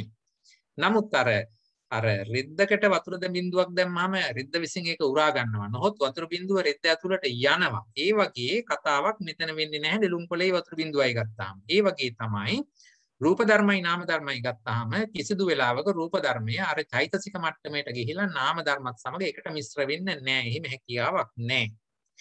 එක වෙලාවෙ ඇති වෙනවා වෙන්න පුළුවන්. හරි? එක වෙලාවෙ මැරෙනවා වෙන්න පුළුවන්. නමුත් හරි ඒ කියන්නේ දැනුත් ඔය ඕන තරම් එක දවසේ මිනිස්සු ඉපදිලා එක දවසේ මිනිස්සු මැරෙන්නේ. ඒ වගේ මේ එකට ඉපදුනා මැරුණා වෙන්න පුළුවන්. නමුත් ඒ දෙන්නා කිසි වෙලාවක අර සතර සංප්‍රයෝග ලක්ෂණ වලින් එකට යෙදිලා නැහැ. එහෙමනම් මෙතන චිත්තානු පරිවර්තී කියන්නේ මේ ධර්මතාවල ආයුෂ චිත්තක්ෂණ එකයි. එතකොට එහෙමනම් සිතක් ඉපදිලා නැති වෙලා යනකොට මේ ධර්මෙත් වෙන පැත්තක ඉඳලා ඉපදිලා නැති වෙලා ගියා හා සමානයි. එවැනි ධර්මතා තියෙන්නේ දෙකයි. ඒ ධර්මතා අර ඉස්සෙල්ලා කිව්වා වගේම විඤ්ඤාති රූප දෙක. රූප දෙක. හරිනේ. මේ තියෙන්නේ විඤ්ඤාති රූප දෙක තමයි චිත්තානුපරිවර්තී වෙන්නේ. හරිද? එහෙමනම් ඊතුරු ධර්මතා 27න් දෙකක් ගියාම 25ම න චිත්තානුපරිවර්තී. ඒවට ආයුෂය චිත්තක්ෂණ එකට වඩා වෙනස්. මේ 25ේම ආයුෂය චිත්තක්ෂණ එකට වඩා වෙනස්. ඒ නිසා ඒවා වෙනම පෙන්නවා. මේව චිත්තක්ෂණ එකක ආයුෂ තියෙන සිතත් සමගම ඉපදිලා. එතකොට අපි දැන් ඒක කියන්නේ සිතක් ඉපදෙන කාල ඒකකයේ තුලම ඉපදිලා ඒ කාල ඒකකයේ තුලම නැතුව ගියා. හරිද? අන්න ඒ වගේ. එතකොට එවැනි ධර්මතා තියෙන දෙකයි. එහෙනම් පළවෙනි පදයේ ගොඩනගatti ප්‍රසාද රූප පහ කිසි වෙලාවක චිත්තානුපරිවර්තී වෙන්නේ නැහැ. මොකද ප්‍රසාද රූප පහ අනිවාර්යයෙන්ම චිත්තක්ෂණ 17ක ආයුෂ තියෙන්නට ඕනේ. චක්කු විඥානේ ඉපදෙන්නට කලින් මොනවද ඒකට කියන්නේ? පුරේජාත ප්‍රත්‍ය ශක්තිය ලබා දෙන්න නම් චක්කු විඥාණයට කලින් ඉපදිලා තියෙන්නත් ඕනේ. ඉතින් එහෙම ඉපදෙනවා නම් ඒවා අනිවාර්යයෙන්ම සිතත් සමග එකට ඉපදුනා කියන්නට බැරි ධර්ම. ඒවා එහෙනම් න චිත්තානුපරිවර්තී. එහෙමනම් පළවෙනි පදේ ගොඩනගෙනවා අජ්ජත්තිකං න චිත්තානුපරිවර්තී. එතනදී ධර්මතා පහයි. දෙවෙනි පදේ එහෙමනම් ගොඩනගෙනවා දැන් දෙවෙනි පදේ තුන්වෙනි පදේට කරන්නේ බාහිර ධර්ම ටික අරන් දෙකට බෙදනවා. හරිනේ? බාහිරං චිත්තානුපරිවර්තී බාහිරං න චිත්තානුපරිවර්තී. හරිනේ? මේ ධර්මතාවලට එහෙමනම් පළවෙනි පදයට එන්නේ රූප ධර්ම 5යි, දෙවෙනි පදයට එන්නේ රූප ධර්ම 2යි, විඤ්ඤාති රූප 2 විතරයි. එහෙමනම් තුන්වෙනි පදයට එනවා ධර්මතා 20ක්. 20යි 2යි 22යි 5යි 27යි. මෙතන අර එකිනෙකට අනේකාන්ත ධර්ම නැති නිසා කෙලින්ම අපිට ගණන් හදලා 27 පෙන්වන්න පුළුවන්. බොඩවල් දෙකටම වැටෙන ධර්ම නැහැනේ. චිත්තානුපරිවර්තිත වෙලා නැහැ, චිත්තානුපරිවර්තිත වෙන ධර්ම නැහැනේ. ඒ නිසා මෙහෙම අපිට 27 හදලා පෙන්වන්න පුළුවන්. මේක සමා වෙන්නේ අර උපචය ඒකෙත් අවශ්‍ය චිත්තක්ෂණ ඒක සිතට සමාන නිසා ඒවා ගන්න බැරිද උතෙන්ට? උපචේ සම්තතියකෙත් චිත්තක්ෂණ කුඩා චිත්තක්ෂණ එකක් නේද අවශ්‍ය? එතකොට ගන්න එහෙම බැරිද? උපචය කියන එකයි සම්තති කියන එකේ ආයුෂය චිත්තක්ෂණ එකක් හැටියට එතන අරගන්නේ අපි චිත්තක්ෂණ එකක් හැටියටද අනුචිත්තක්ෂණ එකක් හැටියටද? අනුචිත්තක්ෂණ එකක්. අනුචිත්තක්ෂණ එකක් හැටියට නේ. චිත්තක්ෂණ එකක් නෙවෙයි චිත්තක්ෂණ එකක් නේද? නෑ. චිත්තක්ෂණ එකක්. සිතේ අවශ්‍ය කියලා නේද ගන්නේ? උපචේ සම්පති කුඩා චිත්තක්ෂණ නේද? කුඩා චිත්තක්ෂණ මට මතක හැටියට ගත්තා. කුඩා චිත්තක්ෂණ එකක්. ඔව් රූපය අපි බෙදද්දී ඒක අරගත්තේ මෙතන අපි රූපයේ උපචේ රූපයේ සම්තතිනේ අරගන්නේ රූපස්ස උපචේ රූපස්ස සම්තති. ඒ වෙලාවේදී අපිට අනිවාර්යෙන් ගන්න එක චිත්තක්ෂණයයි මැද්ද චිත්තක්ෂණ 49යි කියලානේ ගන්නෙ. ත්‍ිතියට 49යි කියලානේ. හරි නේද? පැහැදිලිද ඒක? හරි සර්.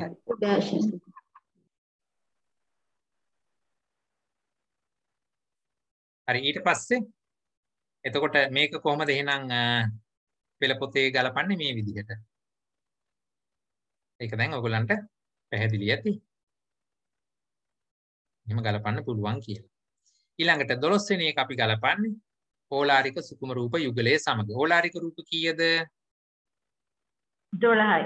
ඕලාරික රූප 12යි. ඒකෙන් එහෙනම් පළවෙනි යුගලයට පළවෙනි පදේ අපි ගොඩනගන්න ඒක ලේසි. අජ්ජත්තිකං ඕලාරිකං. හරිනේ. අජ්ජත්තිකං ඕලාරිකං. ඊටු ටික බාහිරයි. වර්ණ රූප, ශබ්ද රූප, ගන්ධ රූප, රස රූප ටිකයි පොට්ටබ්බ රූපයයි. ඒ ටික බාහිරයි. හරිනේ. අජ්ජත්තික වෙන රූප පහ අනිවාර්යයෙන්ම ඕලාරිකයි. එහෙමනම් එයාගේ එලින් අයින් කළ අජ්ජත්තිකං ඕලාරිකං කියලා. ඊළඟට දෙවෙනි පදයට ගන්න පුළුවන් බාහිරං ඕලාරිකං. ඊට පස්සේ බාහිරං සුකුමං. ඕලාරික නොවන්නේ සුකුමයි. මේ විදිහට ධර්මතා කඩන්න පුළුවන්.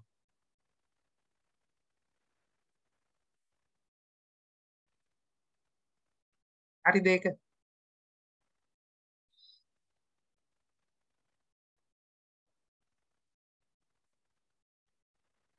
එහෙනම් ඒක පෙළ පොත අපිට දක්වන්න පුළුවන් මේ විදිහට. අජ්ජත්තික ඕලාරිකං අජ්ජත්තිකං ඕලාරිකං කියලා 5යි. බාහිරං ඕලාරිකං කියලා 7යි. බාහිරං සුක්මං කියලා 5යි. හැම වෙලාවකම මෙතනදී බාහිර ධර්ම තමයි දෙකට කඩලා පෙන්නන්නේ. ඕලාරික වූ බාහිර ධර්ම වෙන්න, ඕලාරික වූ සුක්ම ධර්ම වෙන්න. සෝරි මේ බාහිර වූ ඕලාරික ධර්ම වෙන්න, බාහිර වූ සුක්ම ධර්ම වෙන්න කියලා පෙන්වන්නේ හිමයි.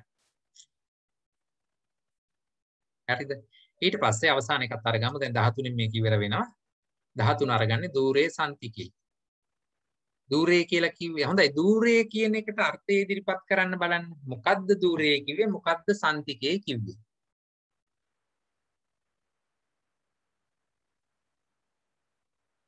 দূරේ රූප මොනවද? දුරේ දුර සිටින. තේරුන්නේ නැවත කියන්න. සන්තිකේ කියලා ගන්න තමන්ගේ సంతාණයට වගේ. ඔව් සන්තිකේ කියලා ගන්න අති අර්ථකථන ගොඩක් දෙන්න පුළුවන්. එකක් තමයි ප්‍රකටව වැටහෙන රූප. හරිද? තමන්ට කියලා ඇහැ කියන එක තමන්ට ප්‍රකටව වැටහෙනවා. හරි? එතකොට ඇහැ කන නාසය දිව සම ප්‍රකටව වැටහෙනවා. ඒ වුණාට දැන් අපි කිව්වොත් එහෙම ඉත්ත්‍ින්ද්‍රිය හරි පුරුෂින්ද්‍රිය හරි කිව්වට ඒක එකපාරට වැටහෙන්නේ නැහැ. කොතනද කොහොමද මොකද කියලා අර වෙන්න චක්කුව කියලා පෙන්නුවා වගේ අපිට පෙන්න ගන්න බෑ. මොකද ඒක ශරීරයේ පුරාම පැතිරිච්ච වෙනම රූප ධර්මයක්. හරි එතකොට කාය විඤ්ඤාති වචී විඤ්ඤාති ඇහුවොත් ඒක අපිට පෙන්න ගන්න බෑ. ඒක පොඩ්ඩක් තේරෙනවා අඩුයි අපිට. හරි? ඒවා වෙනම මනෝ විඤ්ඤාණයෙන්ම දැනගත යුතු ධර්ම. හරි? දෙපස් විඤ්ඤාණයන්ට අහු වෙන්නේ නැති ධර්ම. එතකොට එහෙමනම් දුරේ කියලා කිව්වේ එම අර්ථයෙන් ගත්තොත් අප්‍රකටව තියෙන එහෙම නැත්නම් අපිට විඤ්ඤාපනය කරගන්නට අමාරු ධර්ම ටික දුර කියලා කිව්වා. එහෙම ගත්තාම අජ්ජත්තික රූප කොයි ගොඩටද වැටෙන්නේ? සන්තිකේ. අජ්ජත්තික ටික සන්තිකයි. එහෙමනම් බාහිරට ඊළඟට දෙකට බෙදෙනවා. দূරේ සහ සන්තිකේ විදිහට මේ විදිහට එනම් පද ටික ගලපන්න පුළුවන්. අජ්ජත්තිකං සන්තිකේ 5යි. ඊට පස්සේ අනිත් ටික බාහිරනේ. බාහිරං দূරේ 15යි. බාහිරං සන්තිකේ 7යි. පද ගැලපුම මේ විදිහට ඒක හදා ගන්න. 784 85 86.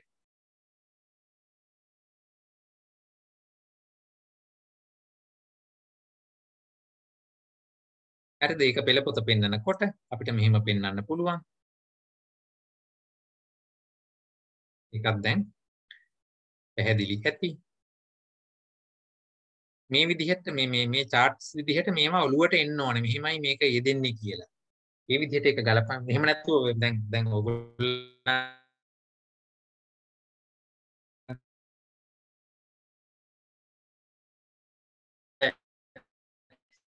ඔයගොල්ලන්ගේ අධ්‍යාසය අනුව වෙන විදිහට මේ තැන කොහොමද මේ ධර්මතාවය යෙදෙන්නේ කියලා පෙන්න ගන්න ඕන නිසා.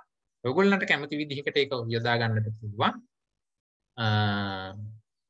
කොහොම හරි මේ ධර්මතා එකට ගලපන්න පුරුදු වෙන්න. ඒ තුර ගොඩාක් දේවල් අපිට ඉගෙන ගන්න තියෙනවා. හොඳයි. මේ අනුව ප්‍රකීර්ණක දුර 13ම අපි කතා කරලා ඉවරයි. අපිට ඊට පස්සේ කතා කරන්න තියෙන්නේ ආයතන ආරම්භන ටික ගැන. ඊට කලින් මේ වගේ ගැටලු තියෙනවාද? එහෙම නැත්නම් ඒත් අද දවසේ නම් කාලය අවසానයි. අපිට අනිත් දවසේ හරි එකට කතා කරන්න පුළුවන්. මේ ටික බෙදීම ඔයගොල්ලෝ ගෙදරදී අනිවාර්යයෙන්ම ස්වාධීනව මේ එක්සර්සයිස් එක කරන්න. එහෙම කරලා සෑහෙන අවබෝධයක් අරගන්න. මොකද ඒක හරි වටිනවා. හරි? ඉතින් කාලය යනවා කියලා මේ මොනවද පසුබසින් නැතුව කොහොම හරි මේ ටික හරියට ගලපන්න. ඡේද ඔයගොල්ලෝ ගාවම තියෙනවා. පෙළ පොතේ කලින් පිටු දෙක තුනක් ආපස්සට පෙරලන්න එක එක ඡේදේ වෙන වෙනම විස්තර කරලා තියෙනවා. දැන් තියෙන්නේ මේ දෙක ගලපලා අපූර්වට මේ දෙක ගොනු කරගන්න එක විතරයි. ඒක ස්වාධීනව කරන්න. මම කොච්චර පොවන්න හැදුවත් ඔයගොල්ලන්ට පෙවෙන්නේ නැහැ. ඒ නිසා මේක ඔයගොල්ලෝ අතින් අරන් බොන්න ඕනේ දෙයක්. හරි? මේ විදිහට ඒක කරන්න. අපි ඊළඟ දවසේ දැන් අපි මේ ත්‍රිවිධේන සංග්‍රහයේ මේ 103 අතරින් 13ක් කතා කරලා ඉවරයි. ඊළඟ ටික අපිට ලේසියෙන් යන්න පුළුවන්. වස්තු ටික, ආරම්මන ටික, ආයතන ටික, ධාතු, ඉන්ද්‍රිය, සුක්ම රූප. මේ විදිහට ඒ ටික අපිට ඉක්මනට අරගෙන යන්න පුළුවන්. මේ හා සමාන ණය ක්‍රමයක් තමයි එතනක් තියෙන්නේ. උදාහරණයක් ගත්තොත් අපි වස්තු ටිකේ අරගෙන පෙන්නුවොත් එතනදී මොනවද අපි බැලුවේ? දැන් හොඳට දුක වත්තු දුක කොහොමද ගත්තේ කියලා මතක නම් ඒ විදිහටම තමයි මෙතනත් ගත්තේ. මෙතනදී අරගන්නේ වස්තුභාවයෙන් රූප ධර්ම ක්‍රියා කරලා. ඒ කියන්නේ චක්කු වස්තු, සෝත වස්තු, ගාන වස්තු, જીවහා වස්තු, කාය වස්තු, හදේ වස්තු කියන ධර්මතා ටික ක්‍රියාත්මක වෙලා මෙතනදී ඇත්තටම අරගත්තේ මුල පහ විතරයි. ඒකෙදි ඒ ධර්මය පහ වස්තුභාවයෙන් ක්‍රියා කරලා කොහොමද ස්පර්ශය, වේදනාව, සංඥාව, චේතනාව, චිත්ත කියන පස්ස පංචකයාගේ ඉපදීම කොහොමද සිද්ධ වුනේ?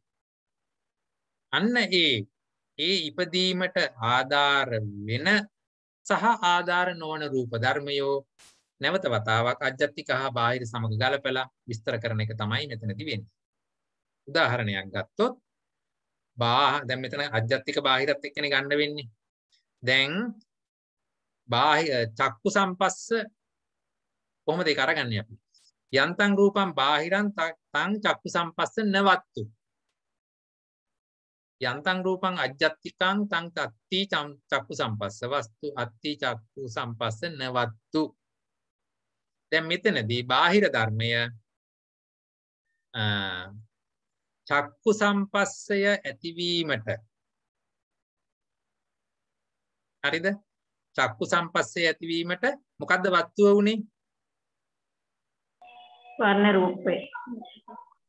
වස්තුව උනේ චක්කු ප්‍රසාදේ. චක්කු ප්‍රසාදය. එතකොට අන්නේ චක්කු සම්පස්සය ඇතිවීමට හරිද?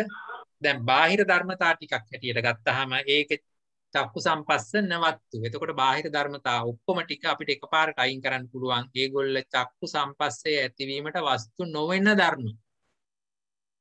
මං කියවනේ ඉස්සරලම අයින් කරන්න ලේසියෙන්ම අයින් කරගන්න පුළුවන් දී.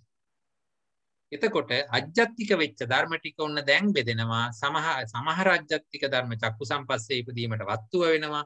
සමහර අජ්ජත්තික ධර්ම චක්කු සම්පස්සේ ඉපදීමට වස්තු වෙන්නේ නැහැ. ඕකයි පදනම. පළවෙනි පදේ අයින් කරගත්තාට පස්සේ දෙවෙනි පදේ දෙකට බෙදා ගන්න ලේසියි අපිට. හරි? ඔය ක්‍රමයෙන් තමයි වස්තුතිකය, එතකොට ආරම්මන තිකය, ඒ ආදී වශයෙන් ඉදිරියට යන්නේ. ඒක අපිට ඉක්මනට ඉවර කරගන්න පුළුවන්. ඒකත් නිකමට මේ ඉස්සල්ලා කරුණා කරලා තුන්වෙනි මේ තික ක්‍රමය, ඒ කියන්නේ පකින්නක තිකය හරියට තේරුම් ගන්න. ඒක හරියට තේරුම් ගත්තා නම් ඊට ටික හරි ලේසියි. දුක ටික හරියට තේරුණා නම් ටික ටික ලේසියි. හරිනේ. හොඳයි. එහෙමනම් අපි අද දවසේ පාඩම මෙතනින් සමාප්ත කරන්න. ගැටලු තියෙනවා නම් ඉදිරිපත් කරන්න පුළුවන්.